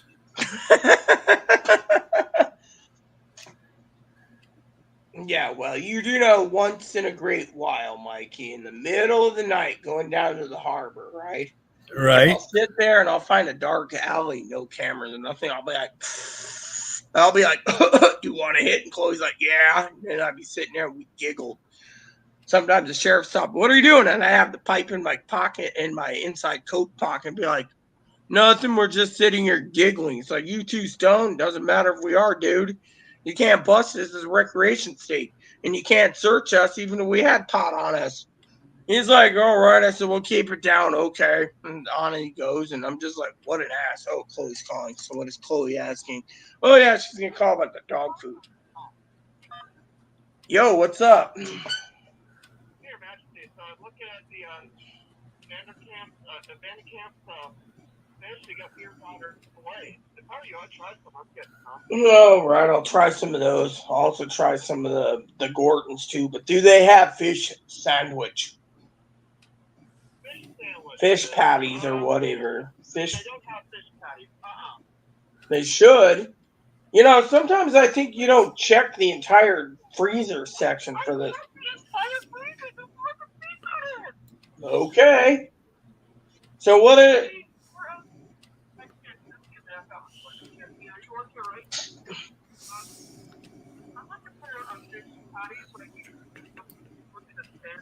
Annabon, frozen like Gorton's or Vanderkamp's.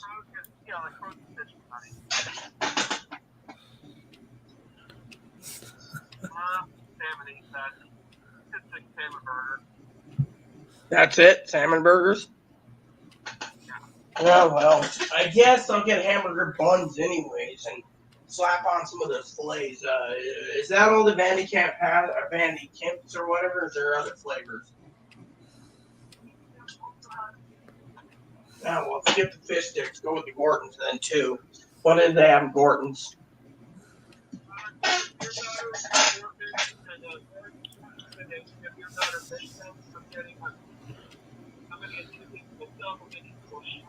Yeah, well, I wouldn't mind shrimp too, but the butterflies. But I was asking about Gorton's because I can grab one of each of Gorton's too. Some hamburger buns, some tartar sauce, some toilet paper, and some dog food.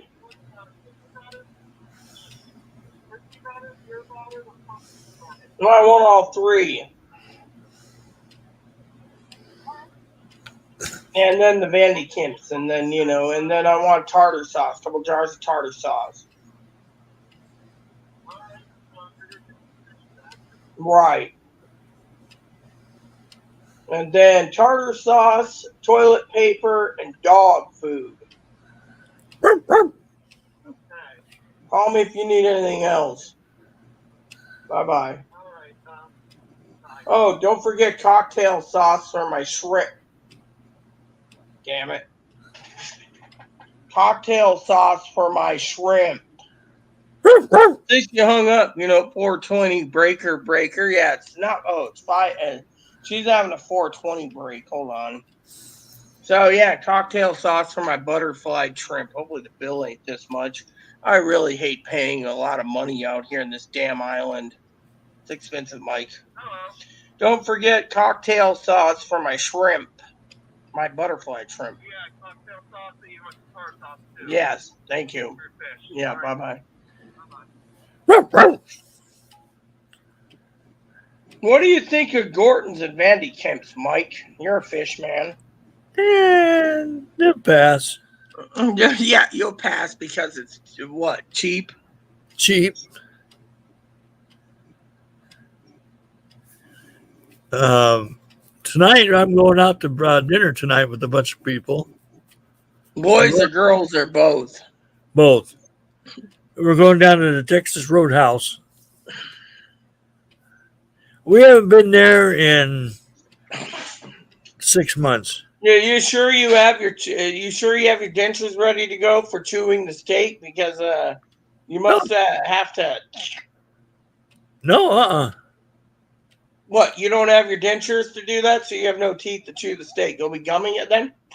no, I can eat What? it. I can eat it. No, the steaks are good. They're tender. Come on, Chris, knock it off. Doesn't matter. So you're Chris asked if you're a gay fish. It doesn't matter if Mike's a gay fish. He's a cool person. Gay fish. We were talking about. I asked him.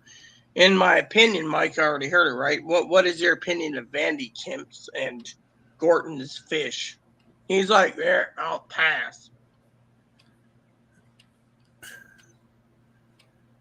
And by the way, Chris, that kind of disturbs me because just to let you know, my big brother Mike is gay, so I support him being gay. So when you say gay fish, I take kind of offense. So just to let you know, Chris.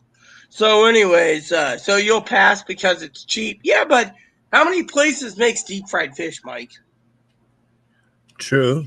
I mean, literally. I mean, you want me to go and spend $40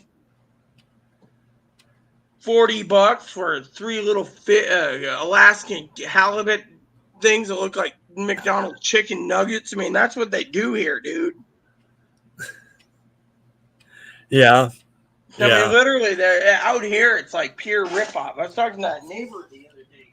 Chelsea, she's Jehovah's Witness. She got excommunicated from the church because she won't marry her guy, and her guy got her pregnant, and so they excommunicated her for many reasons. She's like, you know, see, I got her mail the other day, and she's like, you know what the fucking problem is? I'm like, oh, Jehovah's Witness swearing. Fucking problem in this island is the city council won't let any fast food franchises, and they think the fast food franchise would cripple the damn businesses here, so they don't want it. Otherwise, people would be coming over here for $75 or $80 on the ferry, and then going to McDumpers for food, and the businesses would be out of business. I'm like, I'd prefer McDumpers myself at times at these prices. Yep. I Oh mean, my. I went to the store the other day. Chloe got up and she said to me, "Hungry?" I said, "Yeah." So she comes back and my plate, you know, my yellow plates, those huge ones. She brings me pancakes. They're chocolate chip pancakes, and they took up the entire plate. They were like 4 inches total thickness for three pancakes. They were so huge. I was like, "Oh my god, these are huge." Never seen huge pancakes this big. Usually get a pancake, three stacks. It's like regular pancake size. It's small, but this, and it was like $11 for three, and they gave you like other sides to go with it. So I was like, cool. But you know, the thing is, here, some people might want their McGriddles for breakfast. I mean, I know you probably don't like McDonald's anyways, but you wouldn't want to basically come over here and pay the pricing they're charging either. $20 for an omelet. Hmm. What you That's, prefer it local? it just depends. Yeah, Depends you, what you want to do. well, for you, you'd probably try out most everything, anyways, if you were visiting, because you know it's different from where you're at. But you know, for me, I've lived here for 4 years, and it's like they're basically shrinking the food portions down and then charging more. It's like I ain't paying for it. Like the other day, this is something that's funny. You're a fish man.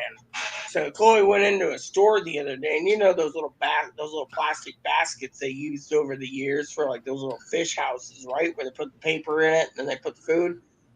So Chloe says, how much clam? You know, I've seen like pictures of baskets just filled to the brim and overfilling with clam strips.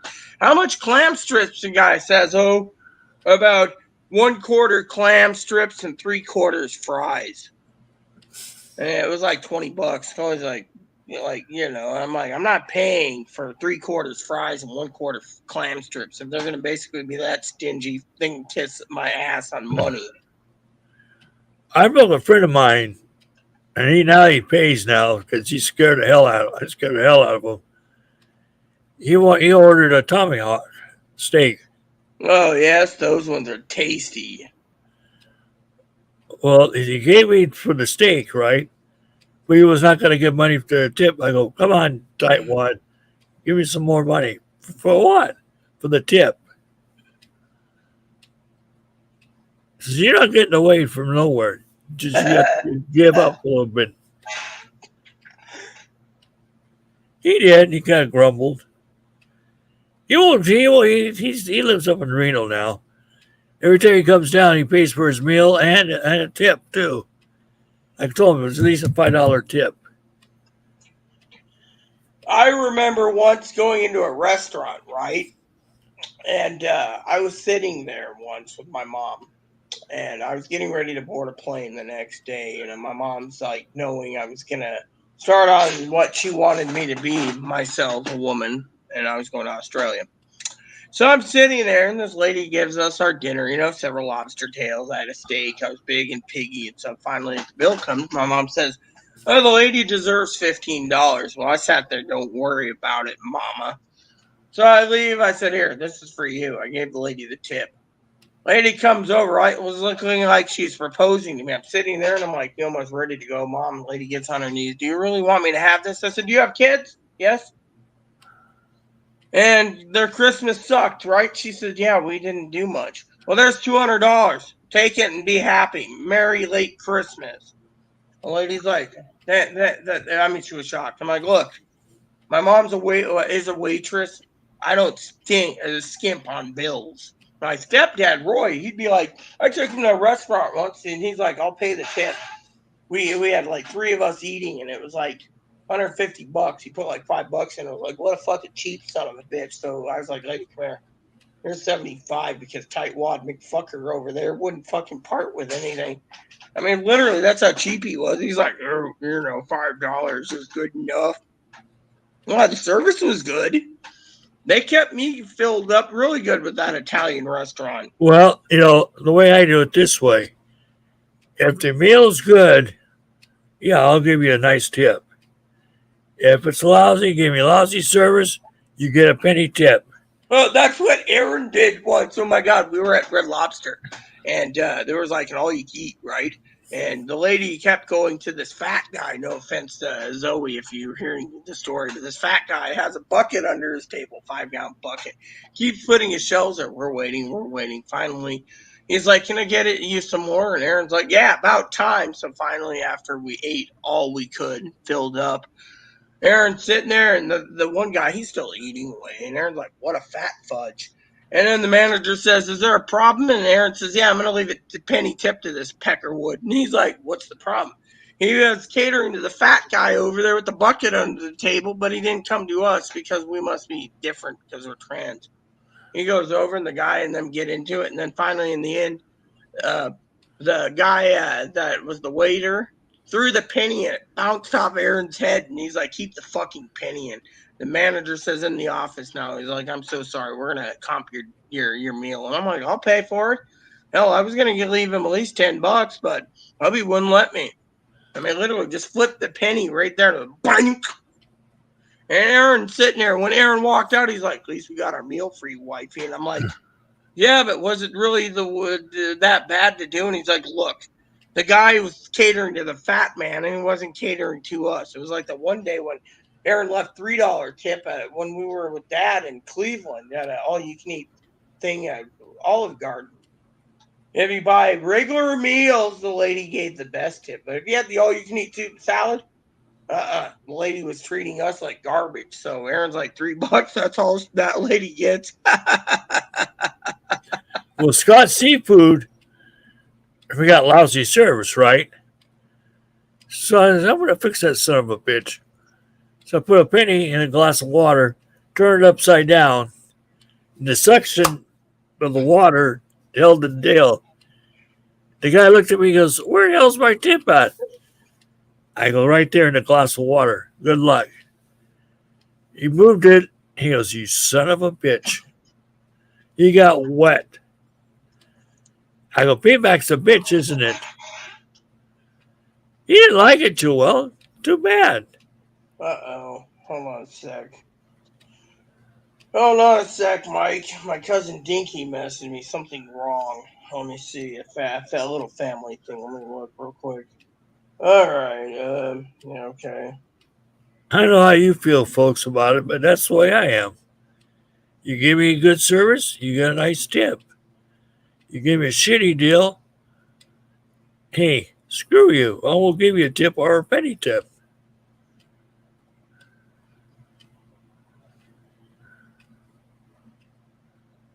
Hold on.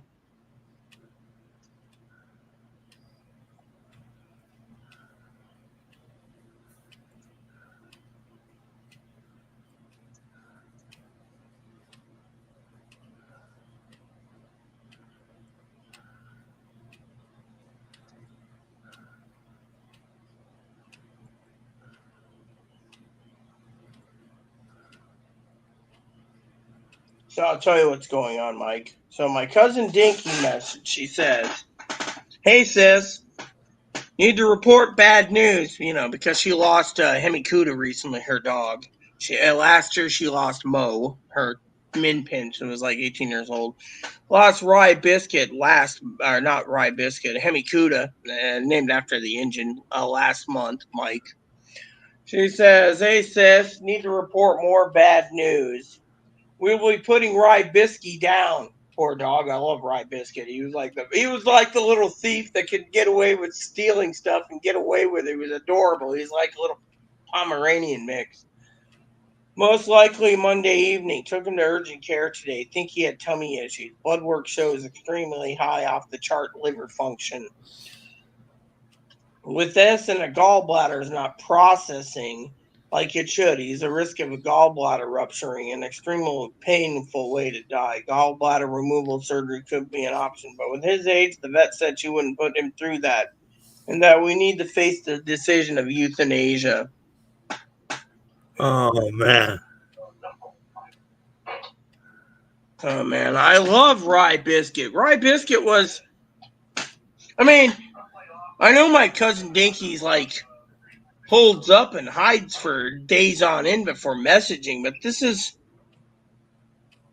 She loses Mo last year. She comes home from work. Mo's already dead on the floor, just gone. Then Hemi dies. And now Rye. I used to tell her, I'll keep Rye with me, And she's like, no, we need our Rye Biscuit. Oh, man.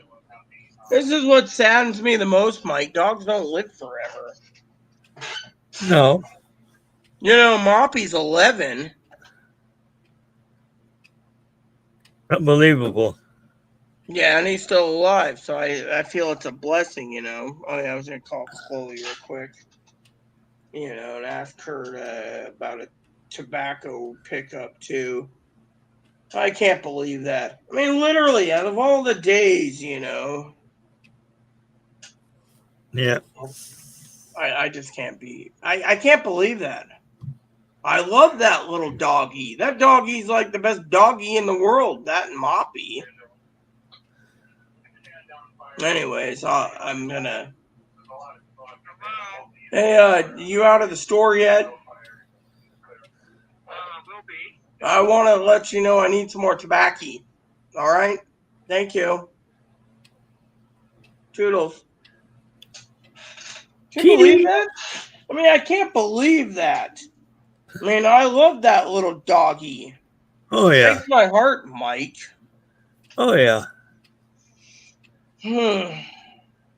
I think the doggy Rye might be like 10 or 12, but still, sad. Oh, yeah. Sad as sad can be, But I get this nice sirloin steak cooked the way I like it, medium. And it's done right. And that is at Texas? Yeah. Why don't you basically ask for a rib steak, man, or T-bone? I don't like T-bone. I don't like porterhouses. I never did. I do. It's the best kind of meat, in my opinion. Yeah. You got to remember, my grandmother was a meat wrapper. She always made sure we had T-bones, porterhouses in our family. Ribs aren't bad either, but you got to be in the mood for a rib too, Oh, yeah. Once in a while, we get ribs on sale here.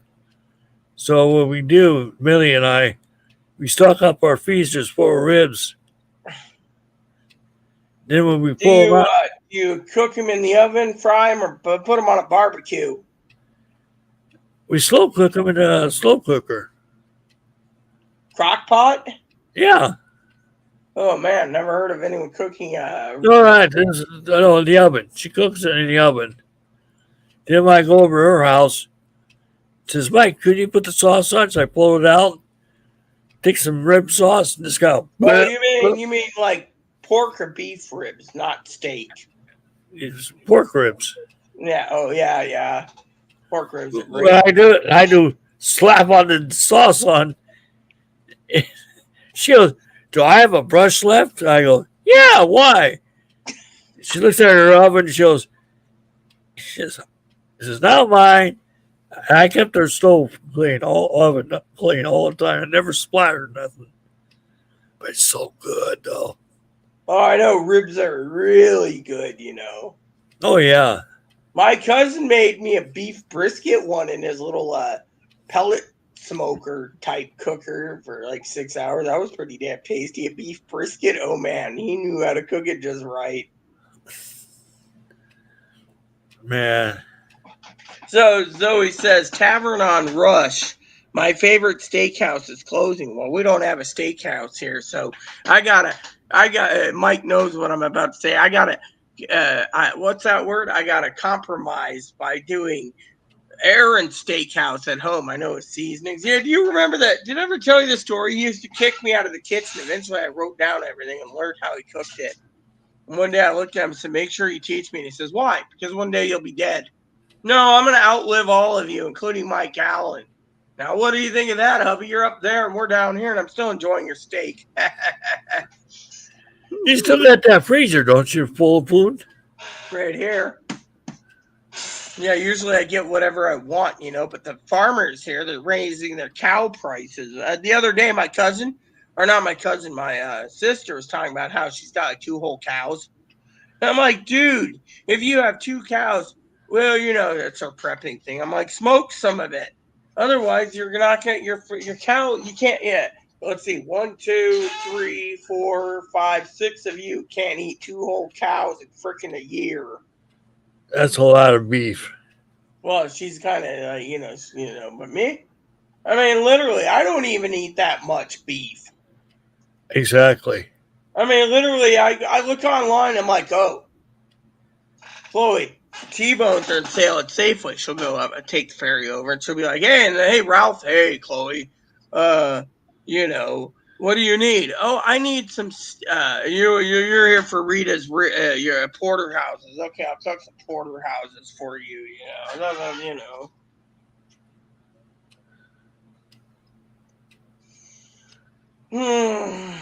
You know.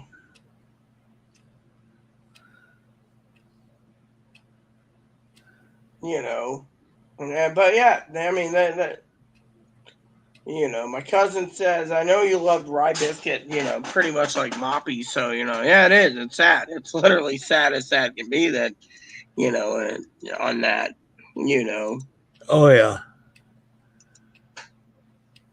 no content. Hold on. So Higgins emails me with the title, no content. There's nothing in his email, and it says no content, and the comment is tick turd. What? Yeah.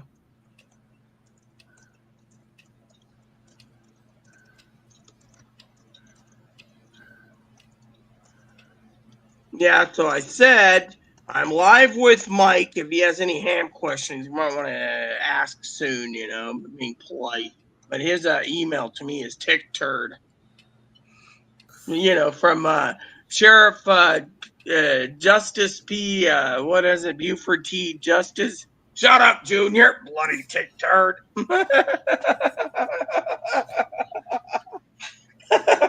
No, when we do this once in a while get together, you know, usually we get together with a few people. We take up about 2 tables. So, you know, the waitress, they always get a good tip from all of us. At least Yeah. about $40, $50 tip. You know. Oh yeah, she earns it after working with that many people on the Oh table. yeah. Oh yeah. And she does the same waitress. She goes, "Now, guys, I don't want no peanut shells because you can throw the peanut shells on on the ground. But now you have to put them in a little bucket.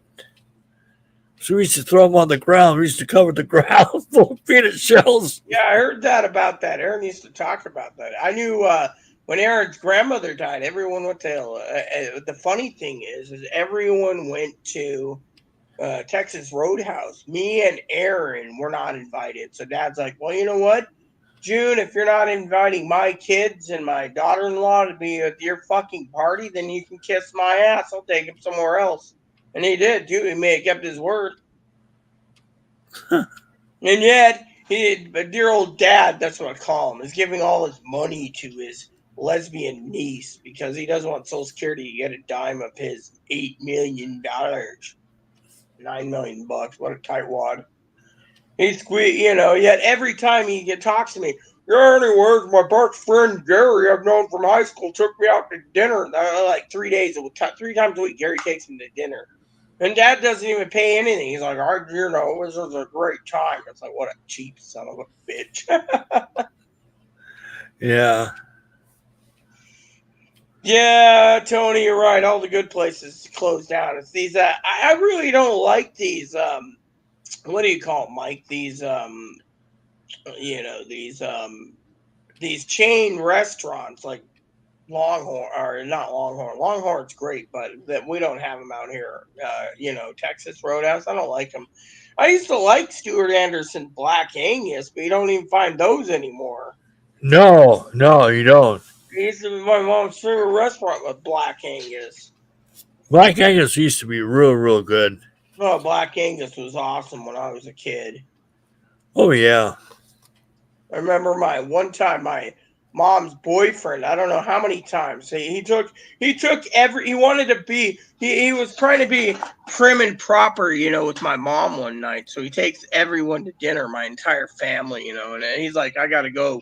So he goes out, comes back, and then he goes out again. And every time he was driving around the city of Linwood, Washington, looking at any and all ATMs to get enough money because it's like the kids get this and the kids get that and the kids get this and the parents all got steaks and cousin and aunts and everyone else, and he's like, his kids are, he's like, you kids, you get hamburgers. And, I told my mom, you know what, just drive me home, drop me off, and I'll be fine, and my mom called my sister and said, why, would you watch your baby sister? And she's like, sure.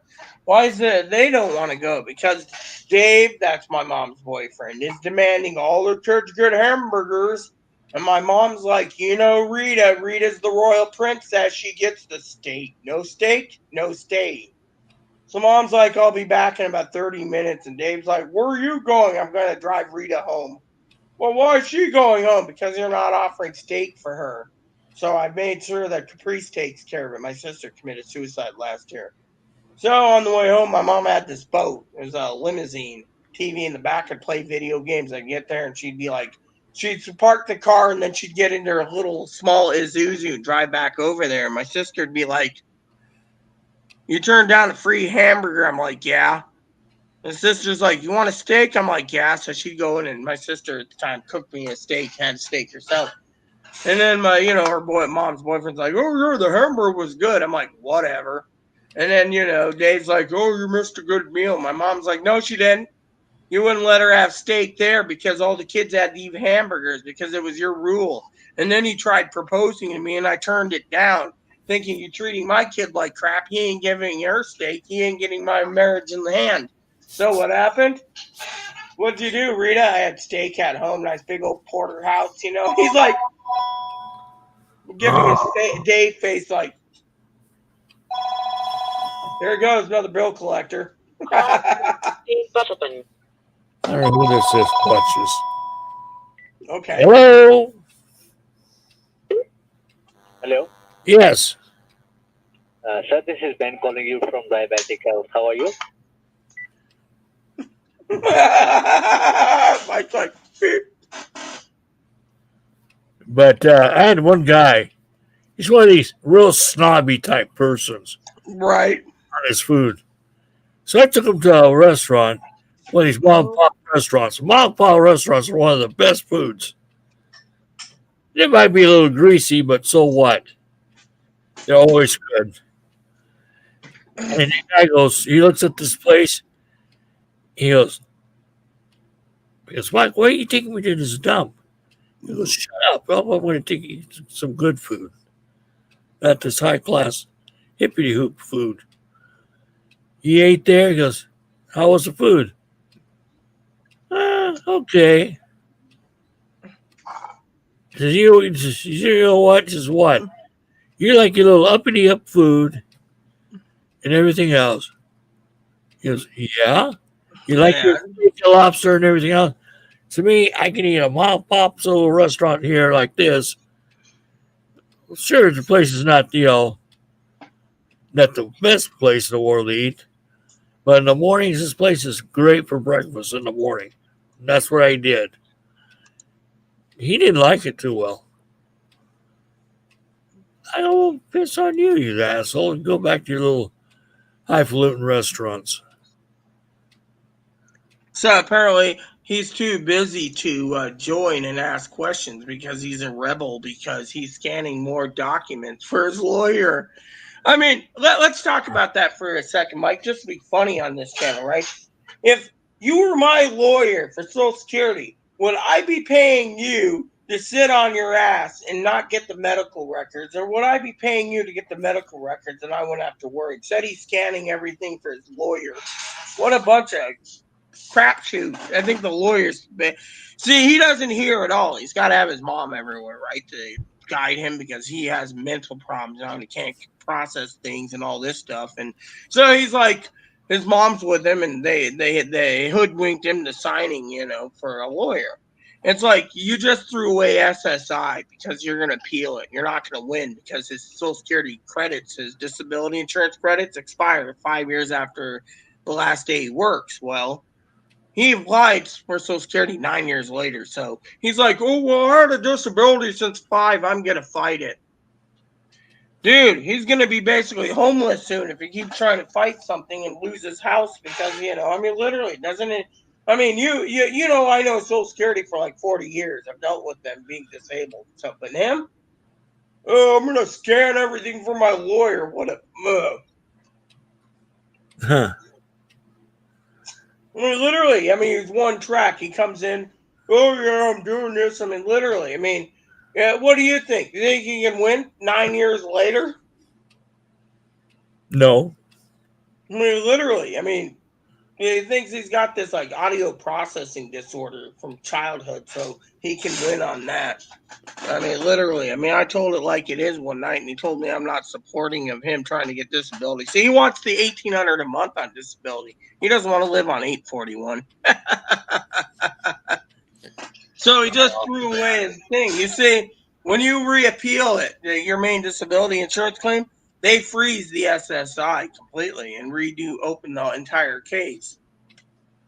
That's right. You might get a little bit of back pay. Yeah. Yeah, but if he appeals the disability insurance, which they denied him, saying he could still work, then and they told him he'd be in contact for the SSI back pay and the SSI payments, he just threw away his SSI chances too. Right. And the lawyer is supposed to do all the work for him. So he emails me and says, oh, is this normal? The lawyer wants my access to my medical records through my computer access. No, it's not normal. The lawyer makes a phone call since you're paying him, and he gets the records direct to you within 4 days. Instead, he's got to scan every paper. Hello, is there something wrong in this picture here? Mike's brother was on SSI. He got turned down a couple of times. We got the attorney, his attorney, family attorney, went through the right process, got his Social Security back and back pay. Yeah, well, this guy here thinks he can get, and because he's completely deaf, and everything else, that he can get back pay, and he applied 9 years later for disability after his injury from work, and he took a compensatory package too. Mike, doesn't that hinder his ability to get disability insurance. Possibility. Mm-hmm. Mm-hmm. In Oh, the end, I'm like, you know what? That's all on your head, dude. I don't want any part of it. that's right. Me, I'm more thinking about other things, Give me my. Yeah, I told Chloe I wanted a fish sandwich. Yeah, you should have seen it. I haven't eaten in 3 days, right? So Chloe sits down. This is funny. She sits down and yeah, I can sound like a bear. So I growled like twice, 15 minutes apart. She's like, "What's wrong?" First time, she's like, "Quit growling at me, you bear."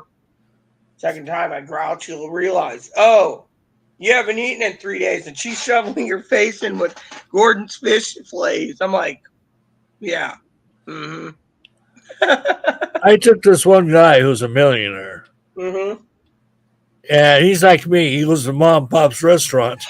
mm-hmm." It's not much anything. Their pancakes is not as good as the one I go to in Los Angeles. She says, "You want to make a bet?" He says, "Yeah." You know that place I took you, Mike? He says, "How was it?" He says, "That was great." So he tried it here. He goes, he says, "You know what?" He says, "What?" It's competition. He says, they're about even at all stages. He loved it. He goes, "This is great. This is a fun place." I remember my stepfather Roy one day. We're driving down the road, right? And he's like, "Meet me here." So I had my driver's license. I drove in. I was like, "Well, why are we here, Dad? There's nothing here." He says, "Walk in." So we walk in. This guy's like, "Hey, Roy," and he's like, "Hey, this is my kid, Rita." And I sat down. I said, "What is this place?" It's like 4 tables, And the guy's like, "Don't judge a book by its cover." I said, "I'm not judging the book by its cover, sir." I said, "What is this place?" Dad says you haven't had the breakfast here. Made breakfast. I was like, "Oh my god, this is pretty good for a little dive hole place." The guy says, "I know, right?" And the owner says, "I know, right?" And I was like, "Wow, that's great." Oh, yeah. This place here had the counter, 2 tables, and the thing is, you get there around 5 o'clock in the morning when they first open up. If you're lucky, you can find a spot at 6 o'clock when they do open officially. Because that place, the line will be up, lined up already with people. I remember once being in special ed. The teachers choose all the restaurants, right, for the whole time. So like each student has to go to different restaurants, right? So lo and behold, the teacher, right, sends me a thing saying your mom's got to sign this permission slip. So my mom signs it. So where are you going for breakfast, kiddo? I said, "Denny's." She says, "Oh, good. I get to stick it in the damn teacher's nose." I said, "Okay." So I go in there.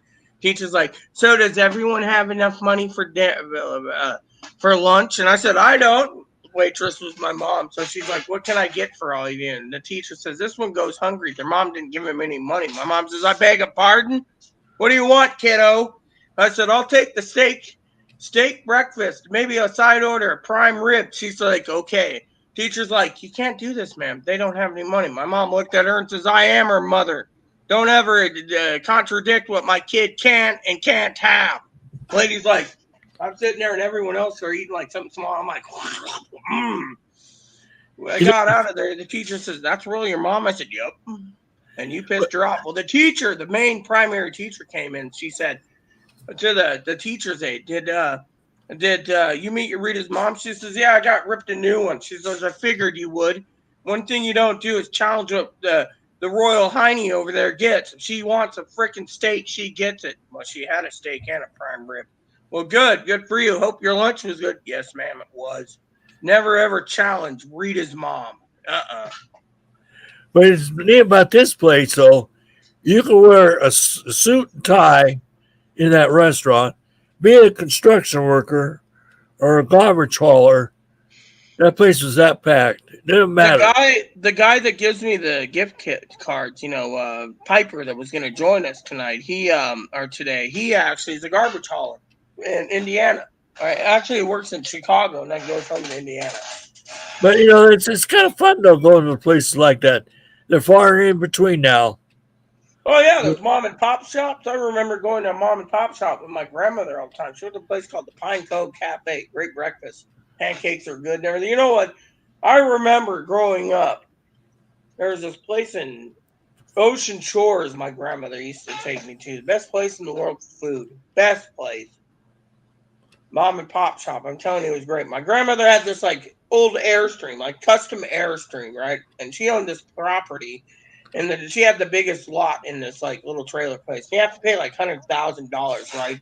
And then you have to be background checked to live there or stay there or whatever. So her family all got the background check. But my favorite place growing up was that place. You just walk down the cliff on the stairs and you'd be on the beach, and you could see the rabbits and the deer and everything, and the food was amazing. And my mother, that's where my mom was one day was making food. She's like, "Want some beans?" I'm like, "No." "Well, you're gonna have steak, but I'm making beans too." I'm like, "I don't want your beans." She says, "Why don't you want the beans?" "Because you're making 2 cans of different baked beans and you're putting mustard and ketchup in the beans." She says, "That's what brings the flavor." I said, "I don't want mustard and ketchup in my beans." But this place here though, um, I used to know I went to school with the owner's kids, high school, and full Right, 2 years. right. It's run by a Chinese family.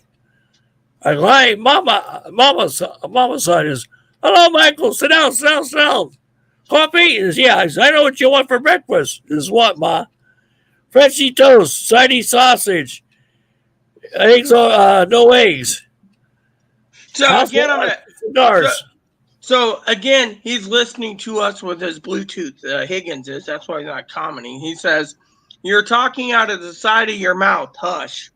I have you on Bluetooth in the other room where I'm scanning from. The only thing medical records back like 7 years. I'm scanning the older records that the lawyer would not be able to get. Damn tick turd. I am not the tick turd, Higgins.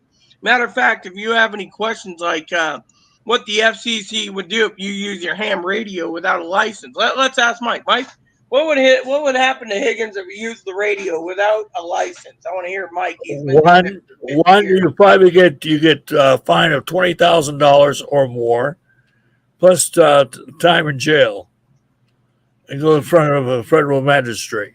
Now, at least he gets 3 hots and a cots every day. True. Tick turd. That's Higgins. He's the tick turd.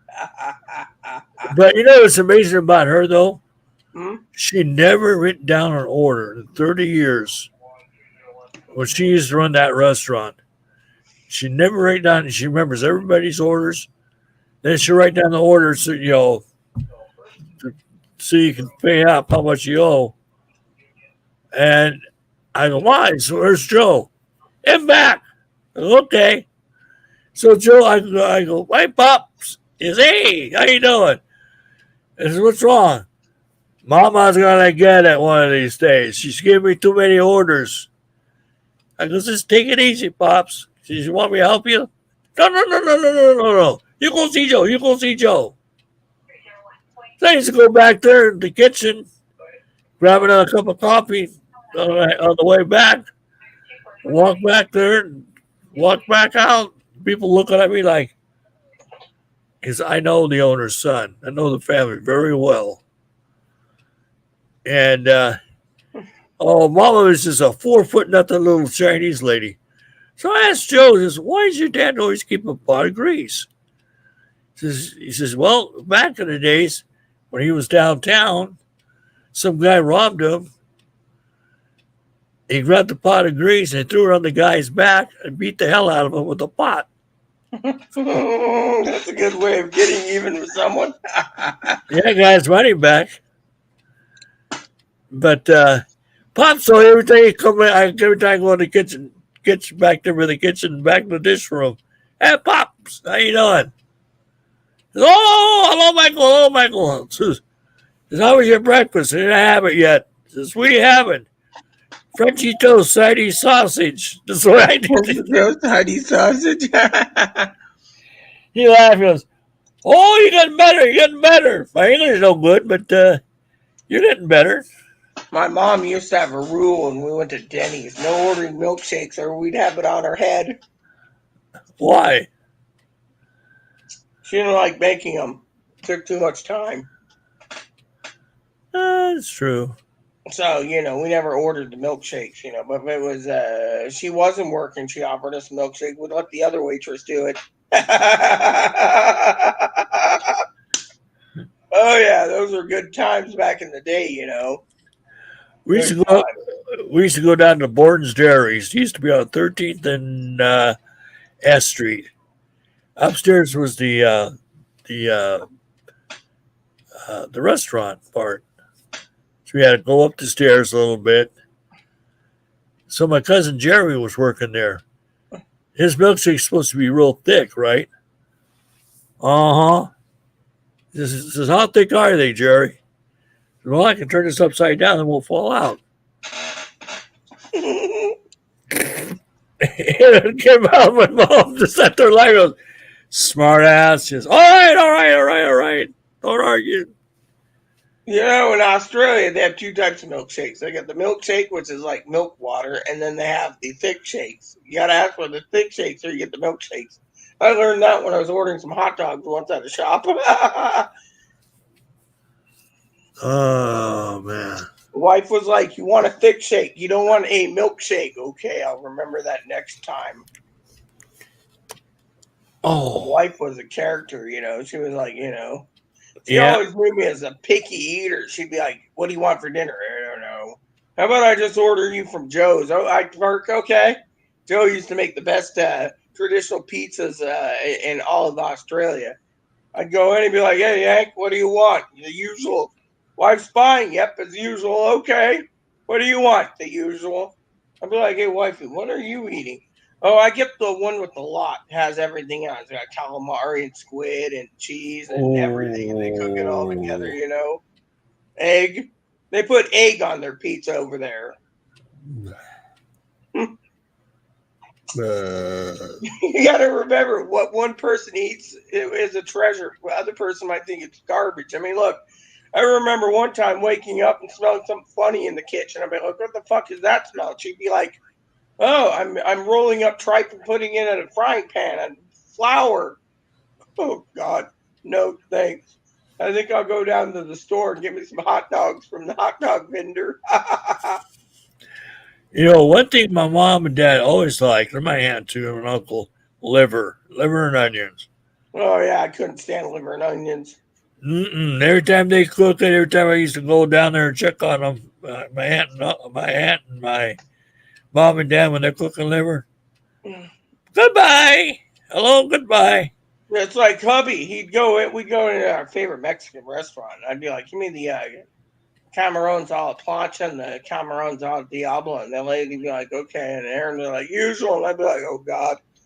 One day, Aaron's in the John. She says, "What's wrong with what he eats?" I said, "Tongue tacos." Ugh. Oh, tongues are good. Not for me, it isn't, man. We all have our limits, dude. Well, a tongue sandwich, you cook it, boil it for a long time after it's cooked, and you slice it thin like Like I prosciutto. said, no thank you. It's like you telling me no thanks to Kopi Luwak, the most expensive beverage in the world. No. See, Anyway, that's what I say about tongue. No. well, the tongue sandwich my mom used to make, she would cut it real nice and thin, like prosciutto, real thin Mm-hmm. and everything. Mm-hmm. Then she stacked it in there with red onions, a little mustard on the inside the bun, close it, and cut it. God, it was like eating like a piece of beef. It's good. A lot of people say, "Oh, squid calamari, you get stuck." It's the way you cook the damn thing. Well, You I do. don't like chorizo either, man. Oh, I love it. I like blood sausage too. Once in a great while, I'll eat it. I like regular sausage or snags. I like Portuguese sausage too, linguiça. Those Australians know how to make snags, I tell you. Where are they? Sausages, they're just called snags. But also, they know how to make bangers and mash really good too. Sausages and mashed potatoes. Mmm.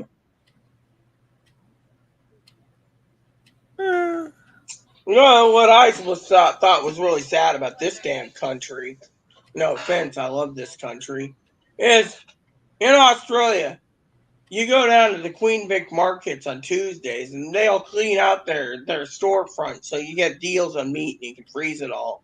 I'm telling you, they had the best deals on Tuesdays. Here, There is no meat market. No. I mean, those meat markets are awesome. And they have like the hanging sausages and the cheese, and oh man. There used to be a butcher, a German butcher. Used to have the summer sausage hanging down from the side. He says, "How many you want, Mike?" He says, "Oh, give me about 5 of them." Okay. Wrap them up for me. He used to make all the sausages and stuff like that. I remember going camping once with Fiona, and I stumbled across this place next door to the coffee shop in Footscray. And this guy looked at me, and I looked at him, and I said, "Oh, I'll take some of that." And he says, "You're not from around here." I said, "No, I'm a Yank." I says, "Because it's best food mayonnaise, I'll take it." I said, "What's that hanging?" He says, "Oh, long life bacon. We smoke it, and then you can cut it off the bacon, and you can eat it as is." "Oh, I'll take some of that too." Next thing I walked out, and the wife said, "What do you got for the cooler?" "I don't know, something called long life bacon." She says, "Oh, I got to try this." We went camping, and we ate that damn bacon down in 2 weeks. That was like the best food ever, I tell you. Never had long life bacon before, man. And I love sauerkraut. Mike's probably the one that would go to Ranger Stadium and ask for the boomstick, the hot dog, the 2 foot hot dog with the sauerkraut, the chili, and the chili and the cheese and the jalapenos. That's why it's called a boomstick. It's like a 2 foot hot dog. You know, expensive. If you eat it all, you get to be on the jumbotron. Aaron's dream was to go to Ranger Stadium and eat the boomstick. Never got to do it though. I just eat it with the sauerkraut. A kraut dog. Yeah. Germans made some good sausages back then. Beerwurst, bratwurst, Bratwurst. Oh, yeah. Remember Oh, on yeah. that movie Sister Act? Our German cook only knows how to make bratwurst, beerwurst, liverwurst, or no, beerwurst, bratwurst, liverwurst. It's the worst. Liverwurst. It's the worst. He used to make liverwurst. He used to make it all the time. And he used to make, Breaker, come in. I just popped in my mind, right? Yeah.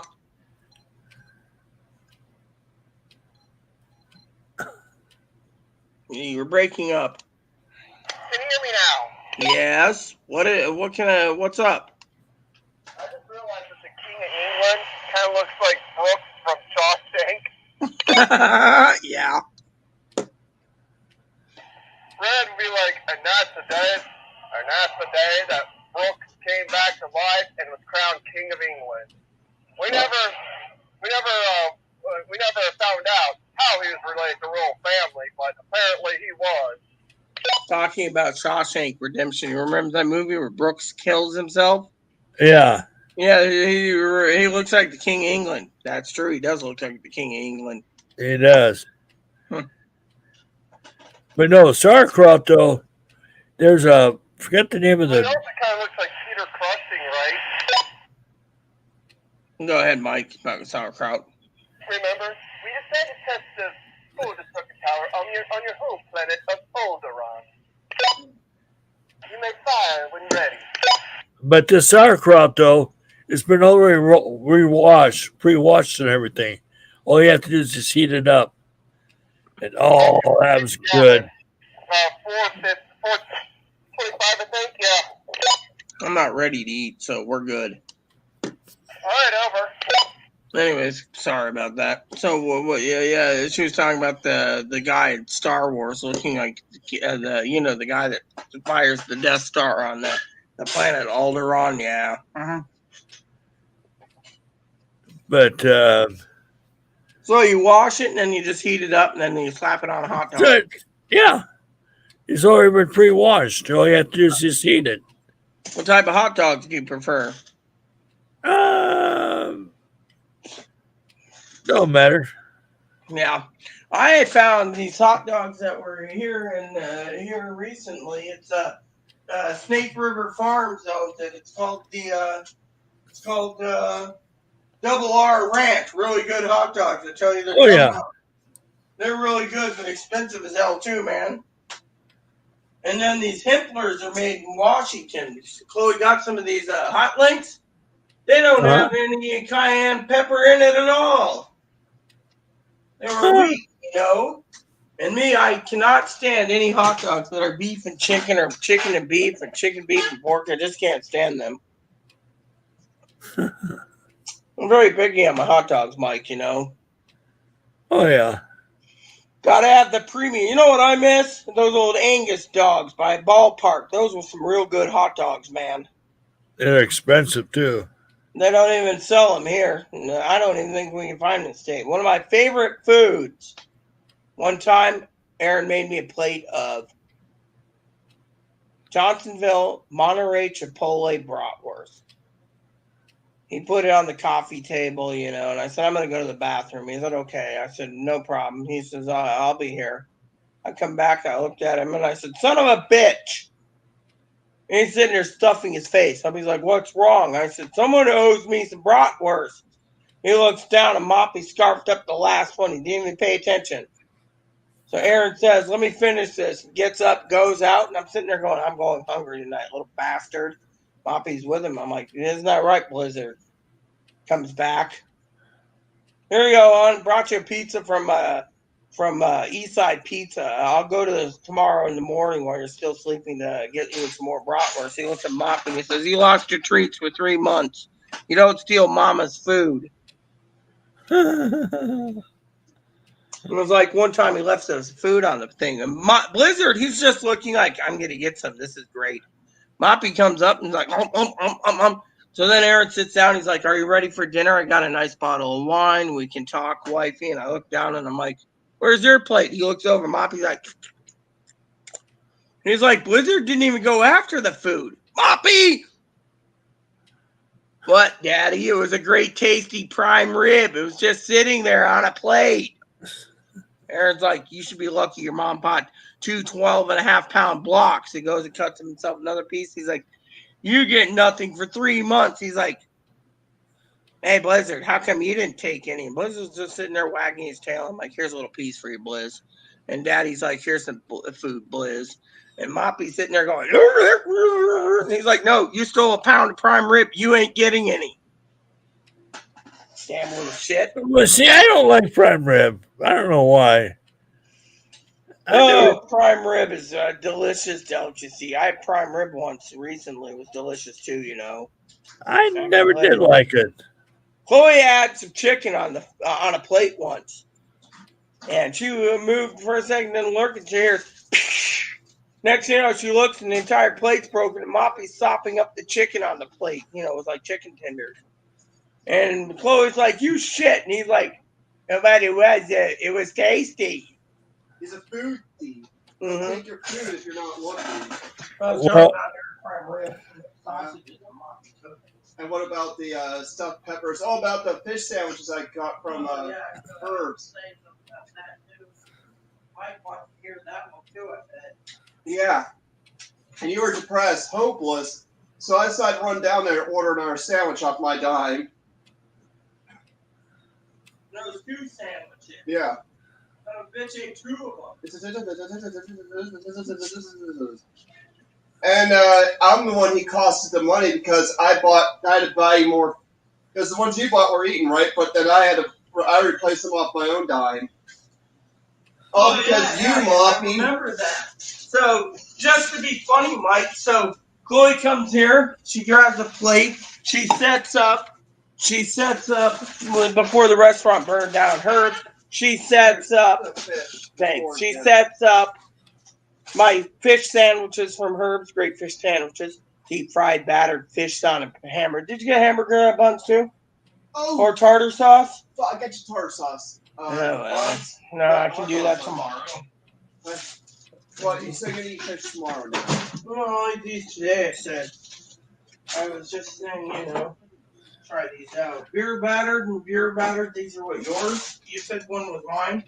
Yeah, one's yours, one's mine, the bee ones. And the shrimp's mine. And then you got a peanut butter bar. Yeah, I'm eating that soon. You could have a piece if you want. I'm good. And then for your shrimp. Here's your other fish. Here's Gordon's. Yeah. I put it in here. Also, here's okay. So we share the seafood sauce, your tartar sauce. Yours. I'm trying Cajun sauce. Cajun sauce. That sounds good. Yeah. You can have some too if you want, I guess. Yeah, good. Thank you. There's the cocktail sauce. The top tier goes with the Takis. I was trying to have Takis and top tiers as that. There's a cocktail sauce too. Right. We also have another bottle of it half used. Which is so you got the fish for you, but no shrimp for me? Well, you wanted a bunch of I said grab shrimp too. It's cocktail sauce. Grab me some shrimp tomorrow. Don't worry about it. So anyway, though, Clancy, this basset hound, is sitting there watching this cake, chocolate cake, right? Uh-huh.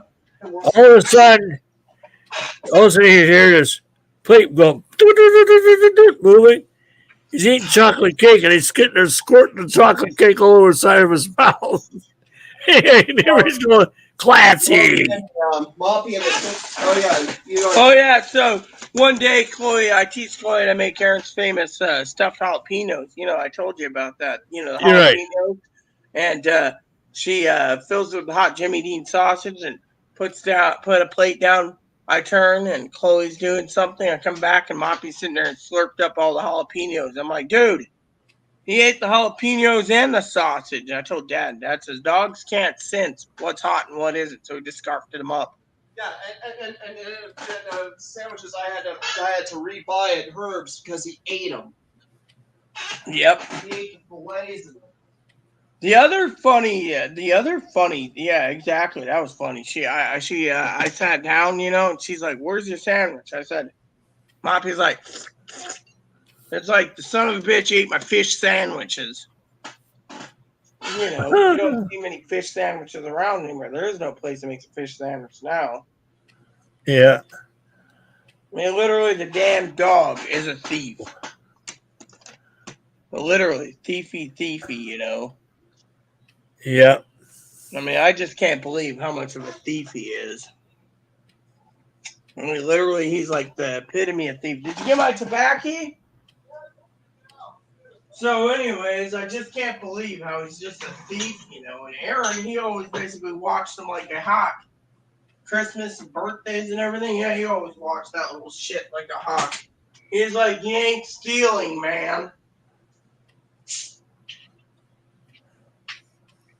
That's the way he was, you know. Moppy was a pure thief, I tell you, Mikey. Yeah. I remember one time,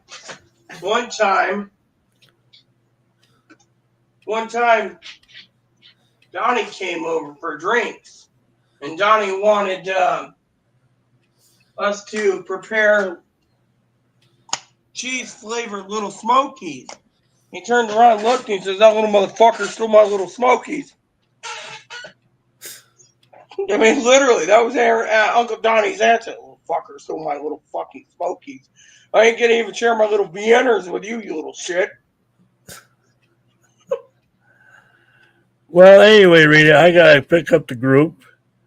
You gotta pick them up in your van, eh? Yeah, be a How many bus. people are you picking up, Mikey? See, I put 3 in the back, 2 in the front, 5. So 5. Where's Nick? He ain't going with you? No, he's still at work. No, that's sad because you know, Nick, I'm hungry. I need my coffee. Where's my dinner? Bitch, get in the kitchen and give me my dinner. Pick me up a steak, bitch. I got a marinated steak for him. You mean a tube steak? But Rita, Aaron would have said that joke. He would have used it too. Come on, I had to do it. Bad Rita. I know Annie would have said that too, but where is she? Hey, did you ever get that card I sent you on Skype about her username? Did you ever message her? I messaged her and she never got me an answer back. What was your question? Why are you being mad? Why are you mad at Rita? No, I said hi. Let's see if she'd answer me. You know, she's been watching you as a Skype, but she ain't messaging. You know, freaking. Yeah, I don't know. So you better get going, and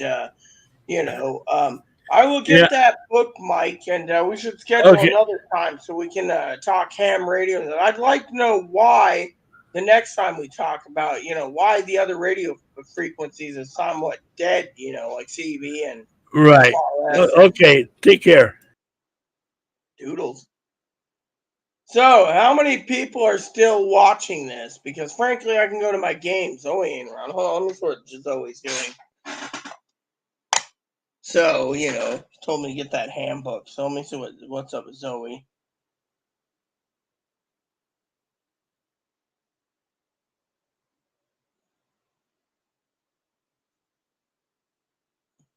Oh.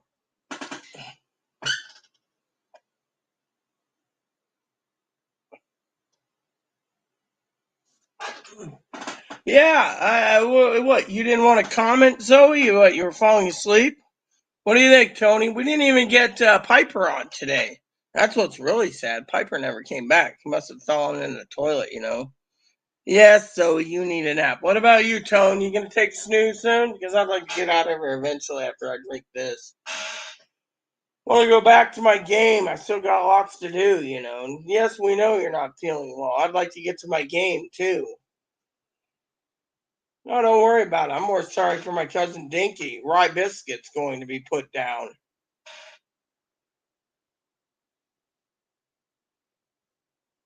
Don't worry about it, Zoe. I'll wait to see. I'll wait to see if Tony replies. Tone, you still there? I gotta go out and get toilet paper. Fuck.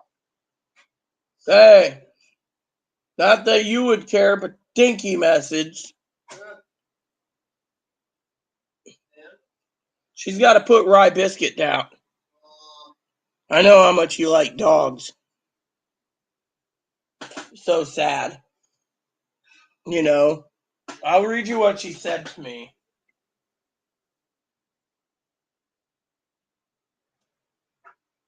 She says, "Hey sis, need to report more bad news. We will be putting Rye Bisky down. Most likely Monday evening. Took him to urgent care today. Thinking he had tummy issues. Blood work shows extremely high off the charts liver function. With that in his gallbladder is not processing like it should. He's at risk of a gallbladder rupturing. Extremely painful way to die. Gallbladder removal surgery could be an option, but at his age, the vet said she wouldn't put him through that, and that we need to face the decision of euthanization. Ugh."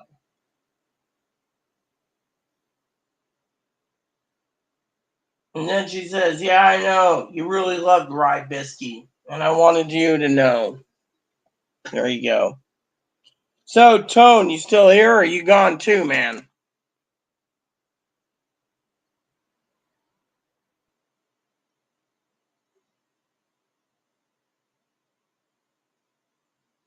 Well, I guess comments petered out. Tone probably fell asleep. And Piper's no longer around again. And Higgins is scanning. So I guess I can disappear for the night and play my game.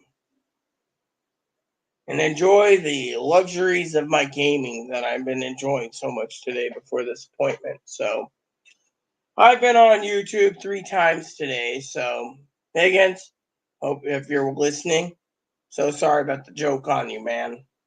Just thought it'd be funny. But guess you took it offensively. So in the meantime, no hard feelings. I just have my own opinions of Social Security. So, Mike, he's been with me since 2009. We've been through a lot as friends. So, I hope you're for the best, for your thing, your case. And me, I'm going to finish my Pepsi and I'm going to play my game, I guess.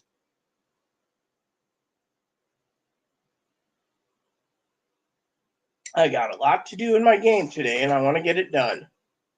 Better than drinking. And eventually, it'll be dinner time, sleep time. wake up in the morning and be a happy, happy time again. Look for another video, like I said, for all of you in the morning, because, you know, the FCC wants me to pass my test, so I need to study it. So, anywho, my Pepsi's almost done. I'm happy about that. So, for the rest of you out there, please, please, please,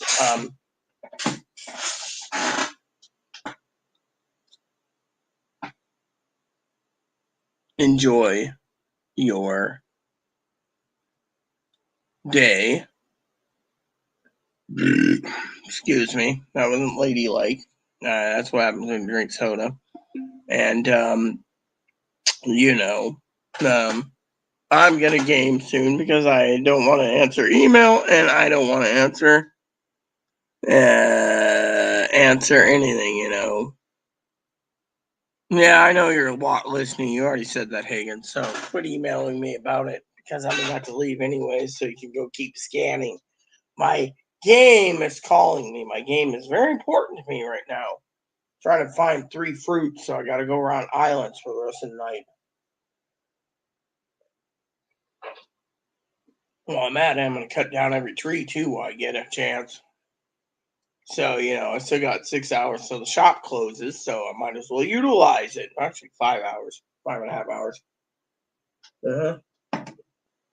So, with that said, everyone, thanks for tuning in. Piper, sorry you left. Hopefully you come back next time. Zoe, get some rest. Higgins, keep scanning. Tone, I know you fell asleep, so Tone hasn't posted in an hour. So for the rest of you out there, please add and subscribe. Please post comments, leave feedback, suggestions, hit the like, subscribe button. So it's fun for your family, including your dogs, your cats, your bunnies, your service dogs, service bunnies. Hit the bell notification, hit the thumbs up button, hit the subscribe button, hit the like button. Please post comments nice is all we ask, and God bless you in everything you do. Whoops, wrong answer.